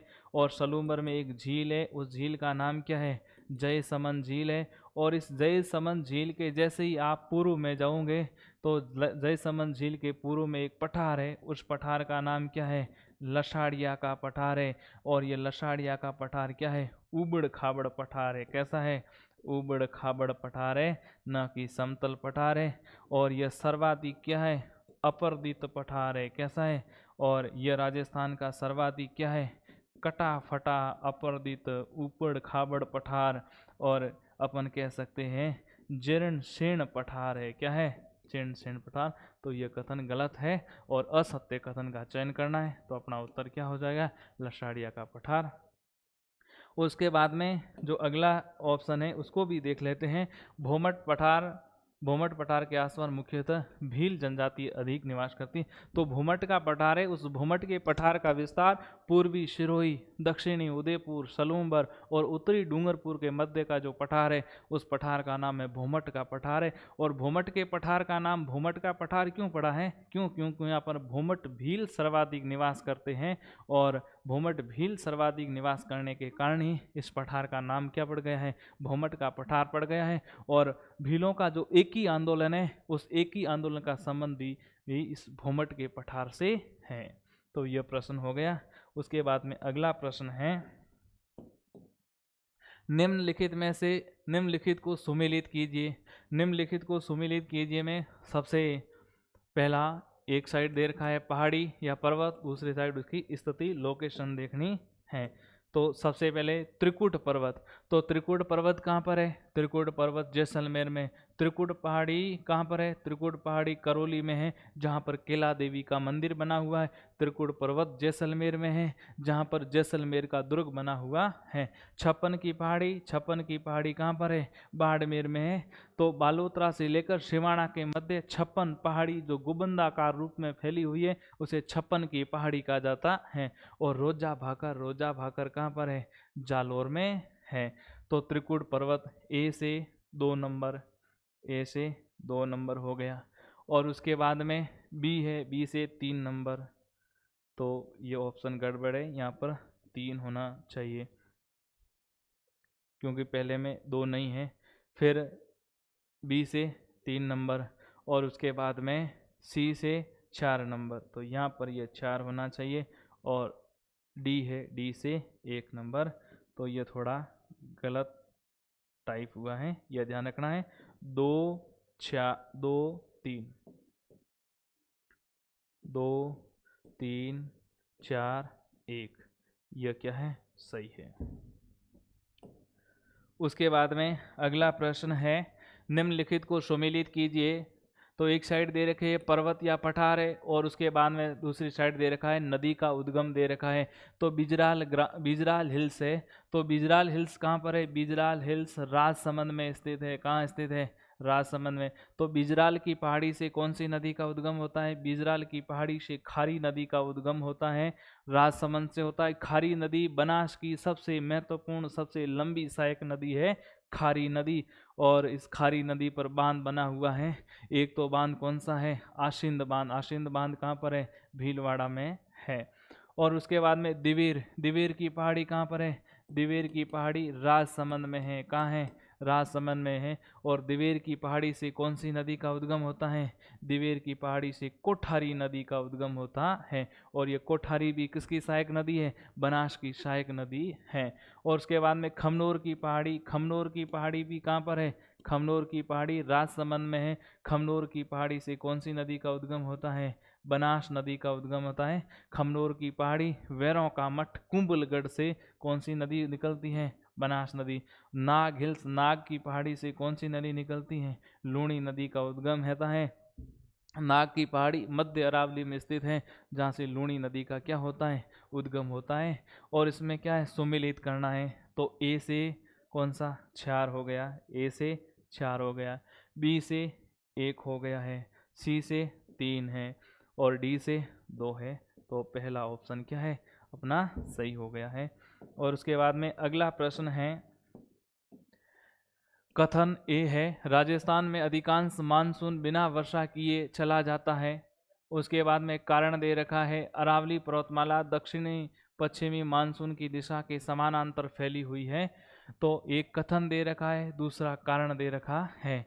अब इसमें यह देखना है यह कथन सही है, कारण सही है या गलत है, इसको देखना है। तो यह है अरावली पर्वतमाला है। कौन सी पर्वतमाला है? अरावली पर्वतमाला है। अब राजस्थान में जो मानसून आता है ग्रीष्मकाल में, वह कौन सा मानसून है? दक्षिणी पश्चिमी ग्रीष्मकालीन मानसून। दक्षिणी पश्चिमी ग्रीष्मकालीन मानसून है। अब दक्षिणी पश्चिमी ग्रीष्मकालीन मानसून की 2 शाखाएं हैं। कितनी शाखाएं हैं? 2 शाखाएं हैं। एक तो है अरब सागरीय शाखा है। कौन सी है? अरब सागरीय शाखा है। और दूसरी कौन सी शाखा है? दूसरी शाखा है बंगाल की खाड़ी की शाखा है। तो राजस्थान में अधिकांश मानसून बिना वर्षा किए चला जाता है। अब यह अरब सागरीय मानसून है, यह राजस्थान में वर्षा नहीं करता। राजस्थान में वर्षा क्यों नहीं करता है? क्यों? क्योंकि यह अरावली के समानांतर फैला हुआ। क्या है? यह अरावली के समानांतर पवनें चलती हैं, या अरावली की क्या है? दिक स्थिति में चलती है। और इन मानसूनी पवनों को कोई रोकने वाला प्राकृतिक अवरोध नहीं है, और प्राकृतिक अवरोध रोकने वाला नहीं होने के कारण यह राजस्थान को पार करते हुए आगे हिमालय तक चली जाती हैं, और यह राजस्थान में वर्षा नहीं करवाती हैं। तो यह राजस्थान में अधिकांश मानसून बिना वर्षा किए आगे चला जाता है, यह कथन सही है। और अरावली पर्वतमाला दक्षिणी पश्चिम मानसून दिशा के समानांतर है। देखो ये इसके समानांतर है, दिक स्थिति में है। तो कथन भी सही है, और इसकी ये क्या है? व्याख्या भी कर रहा है। यानी मानसून बिना वर्षा किए हुए चला जाता है। इसका कारण क्या है? इसका कारण है अरावली पर्वतमाला दक्षिणी पश्चिमी मानसून की दिशा के समानांतर या दिक स्थिति में फैली हुई है। तो व्याख्या भी कर रहा है। तो इसमें अब ये देखने हैं कथन ए व आर दोनों सही है, ये सही है। आर ए की सही व्याख्या करता है, तो यह कथन सही है। ए व आर दोनों सही है, आर ए की व्याख्या नहीं करता है, यह गलत है। ए सही है परंतु आर गलत है, यह भी गलत है। ए गलत है परंतु आर सही है, यह भी गलत है। तो इसमें अपना उत्तर क्या हो जाएगा? अपना उत्तर हो जाएगा ए। यानी ए व आर दोनों सही है, और आर ए की सही व्याख्या भी कर रहा है। उसके बाद में अगला प्रश्न है, निम्नलिखित को सुमेलित करना। एक साइड उद्गम स्थल है, दूसरी साइड नदी है। तो बैराठ हिल्स है या बैराठ की पहाड़ी है, तो बैराठ की पहाड़ी से कौन सी नदी का उद्गम होता है? बैराठ की पहाड़ी से बाणगंगा नदी का उद्गम होता है। बाणगंगा नदी जिसे क्या कहा जाता है? अर्जुन की गंगा कहा जाता है, जिसे रुंठित नदी कहा जाता है, जिसे ताला नदी के नाम से जाना जाता है। तो बाणगंगा नदी बैराठ की पहाड़ी से निकलती है। बैराठ की पहाड़ी कहाँ पर स्थित है? कोटपुतली बहरोड में स्थित है। उसके बाद में शेवर की पहाड़ी, शेवर की पहाड़ी कहाँ पर है? शेवर की पहाड़ी जयपुर में है। कहाँ है? शेवर की पहाड़ी जयपुर में। शेवर की पहाड़ी से कौन सी नदी निकलती है? साबी नदी निकलती है। साबी नदी को क्या कहा जाता है? साहिबी नदी कहा जाता है। इसे नफजगढ़ का नाला कहा जाता है, जो शेवर की पहाड़ी जयपुर से निकलती है, आगे हरियाणा में जाती है, हरियाणा के गुरुग्राम के पास में स्थित नफजगढ़ झील में गिर जाती हैं, इसीलिए इसे नफजगढ़ का नाला कहा जाता है। उसके बाद में है उदयनाथ की पहाड़ी। उदयनाथ की पहाड़ी कहाँ पर है? उदयनाथ की पहाड़ी अलवर में है। कहाँ है? अलवर में। इस उदयनाथ की पहाड़ी से कौन सी नदी निकलती है? रूपारेल नदी निकलती है। रूपारेल नदी को लसवारी नदी कहा जाता है, लसावरी नदी कहा जाता है, और इसे रूपनारायण नदी के नाम से जाना जाता है। और उसके बाद में खंडेला की पहाड़ी। तो खंडेला की पहाड़ी कहाँ है? खंडेला की पहाड़ी सीकर में। खंडेला की पहाड़ी से कौन सी नदी निकलती है? खंडेला की पहाड़ी से कांतली नदी निकलती है। कांतली नदी के प्रवाह को तोरावटी के नाम से जाना जाता है, और यह आंतरिक प्रवाह की यही पूर्णतः राजस्थान में बहने वाली सबसे लंबी व बड़ी नदी है। अब इसमें सुमेलित करना है। ए से कौन सा है? 2, ए से 2। उसके बाद में बी है, बी से 3, बी से 3 है। उसके बाद में सी है, सी से 4 है। उसके बाद में डी है, डी से क्या है? 1 है। तो इसमें कौन सा ऑप्शन सही हो गया है? 3 नंबर सही हो गया है। उसके बाद में अगला प्रश्न है, पर्वतपदीय क्षेत्र में जिसका निर्माण नदियों के अपर्दन से होता है उसे मगरा, नाल, पीडमांट या डूंगरी कहा जाता है। तो इसे किस नाम से जाना जाता है? तो पहला ऑप्शन है मगरा। तो मगरा क्या है? मगरा एक अवशिष्ट पहाड़ी क्षेत्र है। क्या है? मगरा अवशिष्ट पहाड़ी क्षेत्र होता है। और इस मगरा का विस्तार कहाँ है? इस मगरा का विस्तार है उदयपुर में। कहाँ है? उदयपुर। और उदयपुर के उत्तरी पश्चिमी भाग है, उस उत्तरी पश्चिमी भाग में जो अवशिष्ट पहाड़ी क्षेत्र है, उस अवशिष्ट पहाड़ी क्षेत्र को क्या कहा जाता है? मगरा कहा जाता है। उसके बाद में नाल। नाल क्या है? तो जो पर्वतीय दर्रे होते हैं उन दर्रों को स्थानीय भाषा है, उस स्थानीय भाषा में क्या कहा जाता है? नाल के नाम से जाना जाता है। विशेष रूप से मेवाड़ क्षेत्र में पर्वतीय दर्रे होते हैं, उन दर्रों को नाल कहा जाता है। उसके बाद में डूंगरी नहीं कहा जाता है। डूंगरी क्या है? पर्वत को ही कहा जाता है। क्या कहा जाता है? पर्वत को। जैसे झालाना डूंगरी है, मोती डूंगरी है, गणेश डूंगरी है, बीजक डूंगरी है, ये सब कहाँ पर है? जयपुर में है। और उसके बाद में अगला है पीडमांड। तो पीडमांड को अपने पढ़ा है, यानी ये बनास बेसिन में आता है। कहाँ आता है? बनास बेसिन के अंतर्गत आता है, बनास बेसिन का भाग है, लेकिन इसकी अवस्थिति कहाँ है? इसकी अवस्थिति अरावली में है। कहाँ है? अरावली में है। तो यह इसकी इम्पोर्टेंट विशेषता है। पीडमांड का मैदान है, ये बनास बेसिन का तो भाग माना जाता है, लेकिन इसकी अवस्थिति कहाँ पर है? इसकी अवस्थिति अरावली में है। और पीडमांड के मैदान का विस्तार कहाँ से कहाँ तक है? तो पीडमांड के मैदान का जो विस्तार है वह विस्तार है देवगढ़। और यह देवगढ़ कहाँ पर है? देवगढ़ राजसमंद में है। कहाँ है? देवगढ़ राजसमंद। देवगढ़ राजसमंद से भीलवाड़ा है, उस भीलवाड़ा के मध्य, भीलवाड़ा के मध्य नदियों के अपर्दन से निर्मित, नदियों के अपर्दन से निर्मित पृथक निर्जन पहाड़ी क्षेत्र। पृथक निर्जन यानी यहाँ पर लोग नहीं रहते हैं, पृथक निर्जन जो पहाड़ी क्षेत्र है उस पहाड़ी क्षेत्र को क्या बोला जाता है? पीडमांट कहा जाता है। तो अपना कौन सा ऑप्शन सही हो गया है? पीडमांट। यानी पर्वतपदीय क्षेत्र में, यानी यह पर्वत जैसे अरावली है और इसके यह नीचे तलहटी वाला भाग, पदीय वाला भाग जो नदियों के अपर्दन से बनता है उसे क्या बोला जाता है? पीडमांट कहा जाता है। और पीडमांट के मैदान का विस्तार है या पीडमांट जो मुख्य मैदान है वह कहाँ पर है? वह अमेरिका में अपलेशियन पर्वतमाला के पर्वतीय भाग में स्थित जो मैदान है उसे पीडमांट कहा जाता है। तो उसके बाद में अगला प्रश्न है, जिस दिशा में अरावली की चौड़ाई बढ़ती है, तो अरावली की चौड़ाई किस दिशा में बढ़ती है? जैसे यह है अरावली, तो अरावली की चौड़ाई किस दिशा में बढ़ती है? तो यह ध्यान रखना है, यानी अरावली का जो मध्य भाग है, क्या है? अरावली का मध्य भाग है, यह सबसे संकीर्ण है। क्या है? सबसे संकीर्ण, यानी सबसे पतला भाग है। और यह जो दक्षिणी भाग है, यह दक्षिणी भाग में अरावली की क्या है? सर्वाधिक चौड़ाई है। क्या है? अरावली की सर्वाधिक चौड़ाई देखने को मिलती है। तो दक्षिण में अरावली की सर्वाधिक चौड़ाई है, फिर मध्य में बिल्कुल संकीर्ण पतली हो जाती है, और उसके बाद में उत्तर में इसकी पुनः चौड़ाई क्या है? पुनः चौड़ाई बढ़ जाती है। तो अब इसमें पूछा गया है, जिस दिशा में अरावली की चौड़ाई बढ़ती है वह कौन सी दिशा है? तो अब इसमें दिशा का ध्यान रखना है।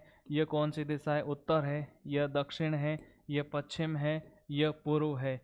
तो अरावली की चौड़ाई किस दिशा में बढ़ती है? उत्तर पूर्व से दक्षिण पश्चिम की ओर बढ़ती है। तो इसमें कौन सी दिशा है? उत्तर पूर्व से दक्षिण पश्चिम की ओर बढ़ती है। तो इसमें कौन सा ऑप्शन अपना सही हो गया है? पहला ही हो गया है। तो उत्तर पूर्व से दक्षिण पश्चिम की ओर बढ़ती है। उसके बाद में अगला प्रश्न है अपना, असुमेलित युग में कुबड़पट्टी, अजमेर और नागौर के मध्य, यह अपने भी पढ़ा था पहले, भोमट का पठार उदयपुर और डूंगरपुर। सही है, भोमट का पठार है। भोमट का पठार 3 जिलों में है। यह तो एक तो है पूर्वी सिरोही में, कहाँ है? पूर्वी सिरोही में है।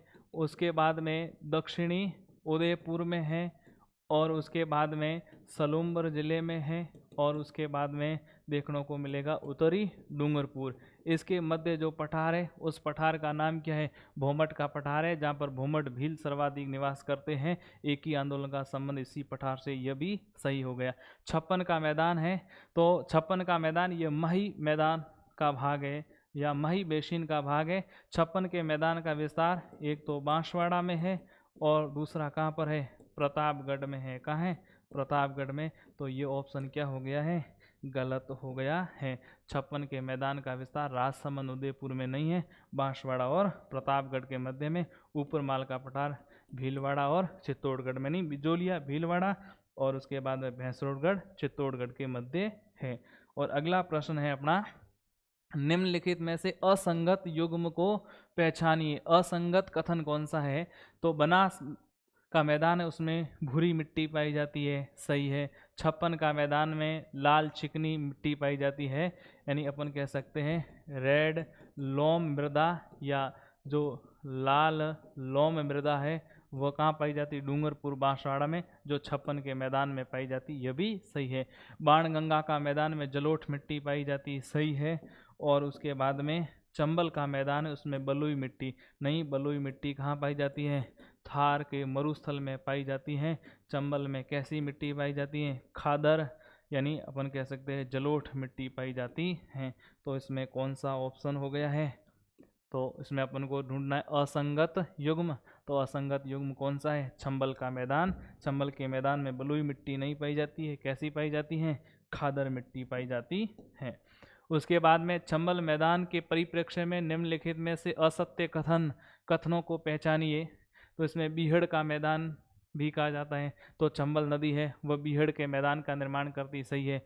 इसका निर्माण अवनाली का अपर्दन, चंबल नदी है वो अवनाली का अपर्दन करती हैं, गुलीज इरोजन का निर्माण करती है, गहरी गहरी खाइयों का निर्माण करती है, यह भी सही है।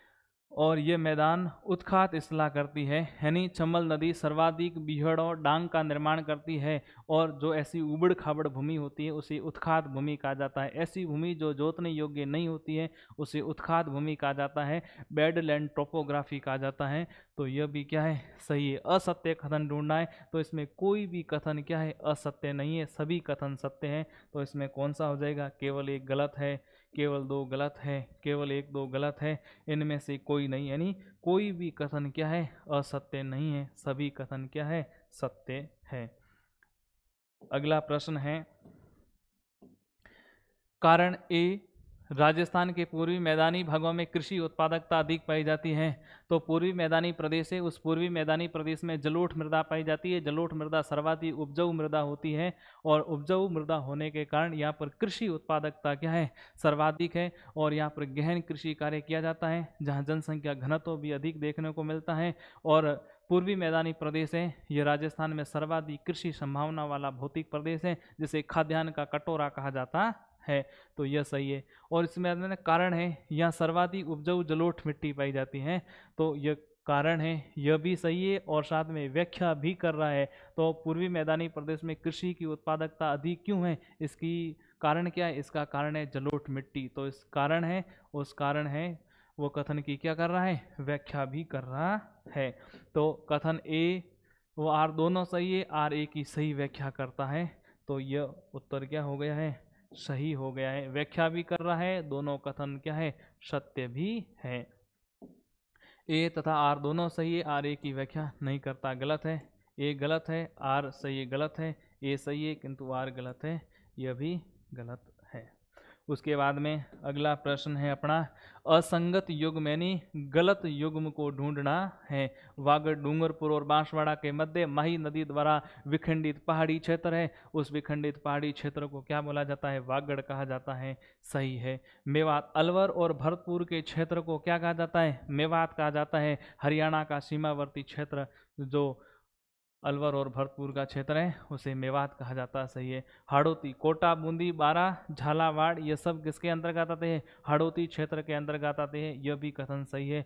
मालव प्रदेश, तो मालव प्रदेश के अंतर्गत कौन कौन से जिले आते हैं, एक तो झालावाड़ जिला आता है, दूसरा कौन सा आता है, प्रतापगढ़ आता है। तो इसमें असंगत युग्म ढूंढना है, तो असंगत युग्म कौन सा है, ये हो गया है मालव प्रदेश। मालव प्रदेश झालावाड़ प्रतापगढ़ में है, न कि चित्तौड़गढ़ और भीलवाड़ा में है।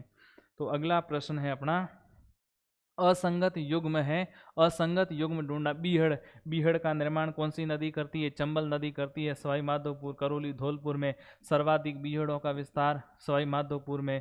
सर्वाधिक बीहड़ों का घनत्व कहाँ पर है, धौलपुर में, इसीलिए धौलपुर को बीहड़ों का क्या कहा जाता है, राजा कहा जाता है। सर्वाधिक डांग क्षेत्र कहाँ पर है, करौली को, इसीलिए करौली को डांग की रानी के नाम से जाना जाता है। उसके बाद में यह कथन सही है, युग्म सही है। बाणगंगा मैदान है जयपुर दौसा भरतपुर में, सही है। बाणगंगा मैदान है, उसका विस्तार मिलेगा जयपुर दौसा भरतपुर। और नवीनतम जिला जो कोटपुतली बहरोड है, उसमें भी इसके मैदान का विस्तार देखने को मिलता है।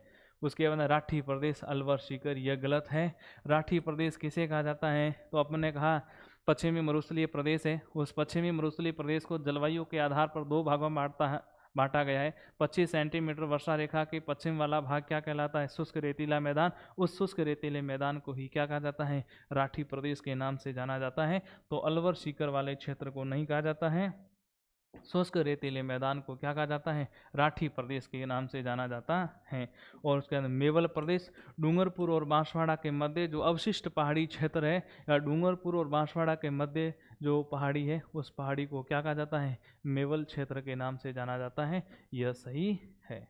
उसके बाद में अगला प्रश्न है, वह है सुमेलित कीजिए। तो भाखर क्या है, तो भाखर सिरोही में, कहाँ है, भाखर सिरोही में है। तो सिरोही है, उस सिरोही के पूर्वी भाग में तेज ढलान वाली जो पहाड़ी क्षेत्र है, उस पहाड़ी क्षेत्र को क्या कहा जाता है, भाखर कहा जाता है, जहाँ पर गरासिया जनजाति निवास करती है। और भाखर क्षेत्र गरासियों का क्या है, मूल निवास है। तो भाखर कहाँ पर है, भाखर सिरोही में है। उसके बाद में गिरवा, तो उदयपुर शहर है, उस उदयपुर शहर के चारों ओर जो पहाड़ी है जो तसरी नुमा फैली हुई है, उसे क्या बोला जाता है, गिरवा कहा जाता है। तो गिरवा कहाँ पर है, उदयपुर में। डांग है, तो डांग चंबल नदी निर्माण करती है, डांग कहाँ पर है, धौलपुर में। बांगर, बांगर के मैदान का विस्तार कहाँ है, नागौर में है। तो इसमें ये नीचे कूट दे रखे, कौन सा सही है। तो ए से 2 है, बी से 1 है, सी से 4 है, डी से 3 है। तो 3 नंबर ऑप्शन, ये 2 नंबर ऑप्शन क्या हो गया है, सही हो गया है। और उसके बाद में अगला प्रश्न है, राजस्थान के संदर्भ में भौतिकीय कालानुक्रम व स्तर विन्यास का आधारभूत वर्णन किसने प्रस्तुत किया है। तो ए एम हेरोन ने किया है। किसने किया है, A.M. हेरोन ने। यह ध्यान रखना, A.M. हेरोन महोदय द्वारा 1923 में अरावली है, उस अरावली का सबसे पहले क्या है, भूगर्भिक अध्ययन किया है। और अरावली में पाई जाने वाली प्री कैम्ब्रियन चट्टानें हैं, उन प्री कैम्ब्रियन चट्टानों का यह अरावली या राजस्थान के भौतिक प्रदेश का सबसे पहले स्तर विन्यास व भौतिकीय काल कानूनों का अध्ययन किसने किया है, A.M. हेरोन ने किया है, 1923 में किया था। उसके बाद में अगला प्रश्न कौन सा है, अगला प्रश्न है निम्नलिखित कथनों पर विचार कीजिए, सही विकल्प का चयन करना है। पहला कथन है जालोर व सिवाना क्षेत्रों में मालानी आग्नेय सेल समूह मुख्यतः ग्रेनाइट व ज्वालामुखी राइलोलाइट सेलों का निर्माण करते हैं। यह कथन एकदम सही है। और दूसरा कथन कौन सा है, अरावली का निर्माण देहली महासमूह की चट्टानों से हुआ है। तो अरावली का निर्माण है, उसका निर्माण देहली महासमूह की चट्टानों से भी हुआ है। और उसके बाद में अरावली सुपर समूह उससे भी हुआ है। अरावली सुपर समूह के अंतर्गत रायोलाइट चट्टानें आती है, अदवर समूह की चट्टानें आती है, अजबगढ़ की चट्टानें आती हैं। तो यह भी क्या है, सही है। तो ए व दो दोनों क्या है, सही है। उसके बाद में अगला प्रश्न है बरखान के संदर्भ में निम्नलिखित कथनों पर विचार कीजिए। बरखान जो बालू का स्तूप है, इसके संदर्भ में ये कथन दे रखे हैं। इसका निर्माण पवनों के द्वारा मिट्टी के निक्षेपण से अर्धचंद्राकार आकृति में होता है। सही है। बरखान तुर्की भाषा का शब्द है जिसका अर्थ होता है अर्धचंद्राकार, नवचंद्राकार। इसकी दो भुजाएं होती है, इन दो भुजाओं के मध्य वायु के घर्षण से एक गर्त बनता है, जिसे वर्षा जल भरने से अस्थायी झील का निर्माण होता है, जिसे डांड के नाम से जाना जाता है। यह सही है। चूरू के भालेरी गांव में सर्वाधिक पाए जाते हैं। सही है। जो बरखान बालू का स्तूप है यह सर्वाधिक चूरू में पाया जाता है। चूरू का एक तो भालेरी गांव है, उसके बाद में आगे कौन सा, रतनगढ़ गांव। तो चूरू का भालेरी, रतनगढ़ में बरखान बालू का स्तूप पाए जाते हैं। इसके अलावा देशनोक बीकानेर में पाए जाते हैं, लूणकरणसर बीकानेर में पाए जाते हैं, और इसके बाद जोधपुर के ओसिया में भी देखने को मिलते हैं। यह कथन भी सही है। बरखान सर्वाधिक गतिशील व स्थानांतरित बालू का स्तूप है। यह सही है। बरखान है वह सर्वाधिक गतिशील स्थानांतरित बालू का स्तूप है, इसीलिए मरुस्थलीकरण में सर्वाधिक योगदान देने वाला बालू का स्तूप भी कौन सा है, बरखान बालू का स्तूप है। मरुस्थलीकरण में इनका सर्वाधिक योगदान होता है। तो ये सभी कथन क्या है, सही है। और इसमें क्या ढूंढना है, उपयुक्त में से कौन सा कथन सत्य है। तो 1 2 3 4 सभी कथन सही हैं। 1 2 3 4 सभी कथन सही है। उसके बाद में अगला है कथन है जब मिट्टी का निक्षेपण पवन की दिशा के समानांतर होता है तो निर्मित स्थलाकृति को अनुदैर्ध्य कहा जाता है। तो अपन ने अनुदैर्ध्य बालू का स्तूप पढ़ा था। तो अनुदैर्ध्य बालू का स्तूप जब पवन की दिशा हवा के समानांतर होती है तो कौन सा बालू का स्तूप बनता है, अनुदैर्ध्य। इसीलिए इसे रेखिक बालू का स्तूप कहा जाता है, रेखीय बालू का स्तूप कहा जाता है, पवनानुवर्ती बालू का स्तूप कहा जाता है, अलभ बालू का स्तूप कहा जाता है, और उसके बाद अनुदिश बालू का स्तूप कहा जाता है। अरावली की पहाड़ियों के अवरोध के कारण निर्मित बालू का स्तूप सब्र काफीज कहलाते हैं। यह क्या है, गलत है। और किसी भी प्राकृतिक अवरोध है, उस अवरोध के कारण निर्मित बालू का स्तूप होते हैं, उसे क्या कहा जाता है, उसे अवरोधात्मक बालू का स्तूप कहा जाता है। और सब्र काफीज बालू का स्तूप है, ये पश्चिमी रेगिस्तानी प्रदेश में किसी झाड़ी के सहारे या किसी जो घास फूस होता है उस घास फूस के सहारे बनने वाले सबसे छोटे बालू का स्तूप है। तो यह दूसरा कारण है, यह जो दे रखा है यह गलत है। तो इसमें कथन 1 सत्य है लेकिन कथन 2 क्या है, असत्य है। यह सही है, यानी यह सही है और यह गलत है। उसके बाद में निम्नलिखित युग्मों पर विचार कीजिए। एक साइड भौतिक प्रदेश से रखे, दूसरी साइड उसका निर्माण काल, यानी कौन से काल में यह बना है। उत्तरी पश्चिमी मरुस्थल है, इसका निर्माण प्लीस्टोसीन काल में हुआ है, सही है। उसके बाद अरावली है, अरावली का निर्माण प्री कैम्ब्रियन काल में हुआ है, जो विश्व की प्राचीनतम पर्वतमाला मानी जाती है, यह भी सही है। हाड़ौती के पठार का निर्माण क्रेटेशियस काल में हुआ, सही है। हाड़ौती के पठार का निर्माण हुआ है मिसोजोइक महाकल्प या मध्यजीवी महाकल्प, उस मध्यजीवी महाकल्प के द्वितीय युग के क्रिटेशियस काल में हुआ है। तो ये सभी जो कथन दे रखे हैं, युग्म दे रखे हैं, ये क्या है, सुमेलित है। तो इसमें से पूछा है कौन सा सुमेलित नहीं है, तो सभी सुमेलित है, तो इनमें से कोई नहीं है। उसके बाद में निम्नलिखित कथनों पर विचार कीजिए, सत्य कथनों का चयन कीजिए। नेहड़ क्षेत्र लूणी बेसिन के सांसोर के पास है, सही है। जो गोडवाड़ प्रदेश है या लूणी जवाई बेसिन है, उसमें सांसोर के आसपास का जो क्षेत्र है वो क्या कहलाता है? नेहड़ क्षेत्र कहलाता है, सही। मरुस्थल में हरियाली युक्त पट्टी क्षेत्र को क्या कहा जाता है? नकली स्थान कहा जाता है। इसकी पहले अपन ने अगले क्वेश्चन में चर्चा की थी, यह भी सही है। मरुस्थल में पहाड़ियों द्वारा घिरे हुए मध्य भाग को क्या कहा जाता है? बालसन कहा जाता है। उसको भी अपन ने समझा था, सांबर झील बालसन का उदाहरण है। तो इनमें से कौन सा कथन सत्य है? तो 1 2 3 सभी सत्य है। तो इसमें कौन सा कथन सत्य है? 1 2 3, तो ऑप्शन सी है, यह सही हो गया है। उसके बाद में अगला प्रश्न है, निम्नलिखित युग्मों को असुमिलित युग्म को छांटिए। असंगत युग्म कौन सा है? असुमिलित युग्म कौन सा है? बांका पट्टी। अपन ने पढ़ा था बांका पट्टी, हॉच बेल्ट या कुबड़ पट्टी क्या है? एक ही है, जो नागौर अजमेर के मध्य, सही है। थली है, तो थली आपको पता है उत्तरी मरुभूमि है। उत्तरी मरुभूमि को क्या कहा जाता? थली कहा जाता है। उत्तरी मरुभूमि में बीकानेर चूरू है, सही है। और लूणी जो नदी है, उस लूणी बेसिन के उत्तरी भाग को भी थली कहा जाता है। उत्तरी मरुभूमि को भी थली कहा जाता है, जो मुख्यतः बीकानेर चूरू में, सही है। लाठी श्री क्षेत्र पोखरण और मोहनगढ़ के मध्य है, लगभग 80 किलोमीटर है। भूगर्भीय जल पट्टी है जहाँ टर्शरी युगीन अवसादी चट्टानें पाई जाती है। प्राचीन लुप्त हुई सरस्वती नदी का अवशेष मानी जाती है, सही है।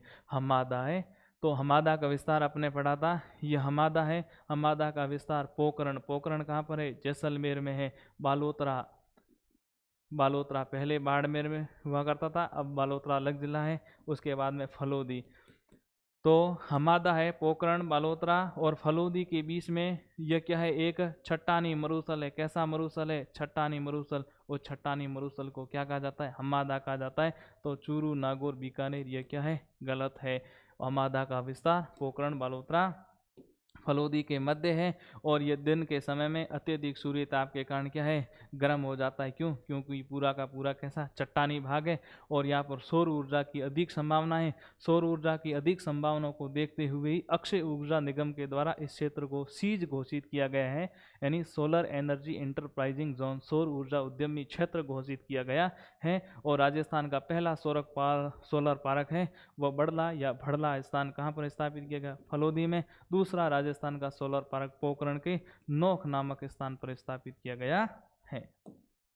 उसके बाद में मालपुरा करौली मैदान के संदर्भ में निम्नलिखित कथनों पर विचार कीजिए। ये बनास बेसिन के दक्षिणी भाग में है, नहीं है, तो इसको अपन को थोड़ा समझना पड़ेगा। तो यहाँ पर यह कौन सी है? बनास नदी है। कौन सी नदी है? यह है बनास नदी है। और उसके बाद में बनास है, ये किस में जाकर मिल जाती है? यह चंबल में मिल जाती है। किस में मिल जाती है? चंबल में। अब अपन को यहाँ पर बनास है, मालपुरा करौली का मैदान देखना है। क्या देखना है? मालपुरा करौली। तो बनास बेसिन है, इस बनास बेसिन का जो उत्तरी भाग है उस उत्तरी क्षेत्र को क्या कहा जाता है? यह मालपुरा करौली का मैदान है। कौन सा है? मालपुरा करौली का मैदान है। मालपुरा टोंक से लेकर करौली तक फैला हुआ है बनास नदी के उत्तरी भाग में। तो इसमें मालपुरा करौली मैदान के संदर्भ में पूछा है, तो ये बनास के दक्षिणी भाग में, दक्षिणी भाग में नहीं है, ये कौन से भाग में? उत्तरी भाग में है। उसके बाद में अगला है, इसका विस्तार अजमेर, टोंक, सवाईमाधोपुर जिलों तक है, सही है। अजमेर, टोंक, सवाईमाधोपुर जिलों तक भी इसका विस्तार देखने को मिलता है, लेकिन मुख्य विस्तार मालपुरा से लेकर करौली तक है। यहाँ मुख्यतः भूरी मिट्टी पाई जाती है, सही है। तो इसमें कौन सा क्या करना है? उपयुक्त में से सत्य कथन छांटना है। तो 1 2 3 सभी कथन सत्य हैं। 1 2 3 यह सी नंबर। हाँ, पहला गलत दे रखा है, थोड़ा यहाँ मिस्टेक हो गई। पहला गलत है, क्यों? क्योंकि ये इसके उत्तर में है। तो 2 और 3, 2 और 3 ये सही क्यों? क्योंकि पहला है, ये इसके उत्तर में, जो कि गलत है। और बनास बेसिन का जो दक्षिणी भाग है, बनास का दक्षिणी भाग, उसे बोला जाता है मेवाड़ का मैदान। क्या कहा जाता है? मेवाड़ का मैदान। और उत्तरी भाग को क्या कहा जाता है? मालपुरा करौली का मैदान। और उसके बाद में अगला प्रश्न है अपना, निम्नलिखित युग्मों पर विचार कीजिए। उड़िया का पठार दक्षिणी अरावली में सिरोही में, सही है। भोराट का पठार कुंभलगढ़ और गोंदा के मध्य है, सही है, ये पहले पढ़ा है। भोमड़ का पठार डूंगरपुर और उदयपुर, सही है। लसाड़िया का पठार दक्षिणी अरावली में जयसमंद झील के दक्षिण में है, यह गलत है। यानी ये जो लसाड़िया का पठार जयसमंद झील के पूर्व में है, कहाँ है, जयसमंद झील के पूर्व में है, न कि दक्षिण में है, तो ये क्या है, गलत है। उपयुक्त में से कौन सा युग्म सुमेलित नहीं है, तो ये 4 नंबर ये सुमेलित नहीं है। क्यों, क्योंकि ये दक्षिण में नहीं है, कहाँ है, पूर्व में है, तो ये हो गया उत्तर। तो आज के लिए इतना ही।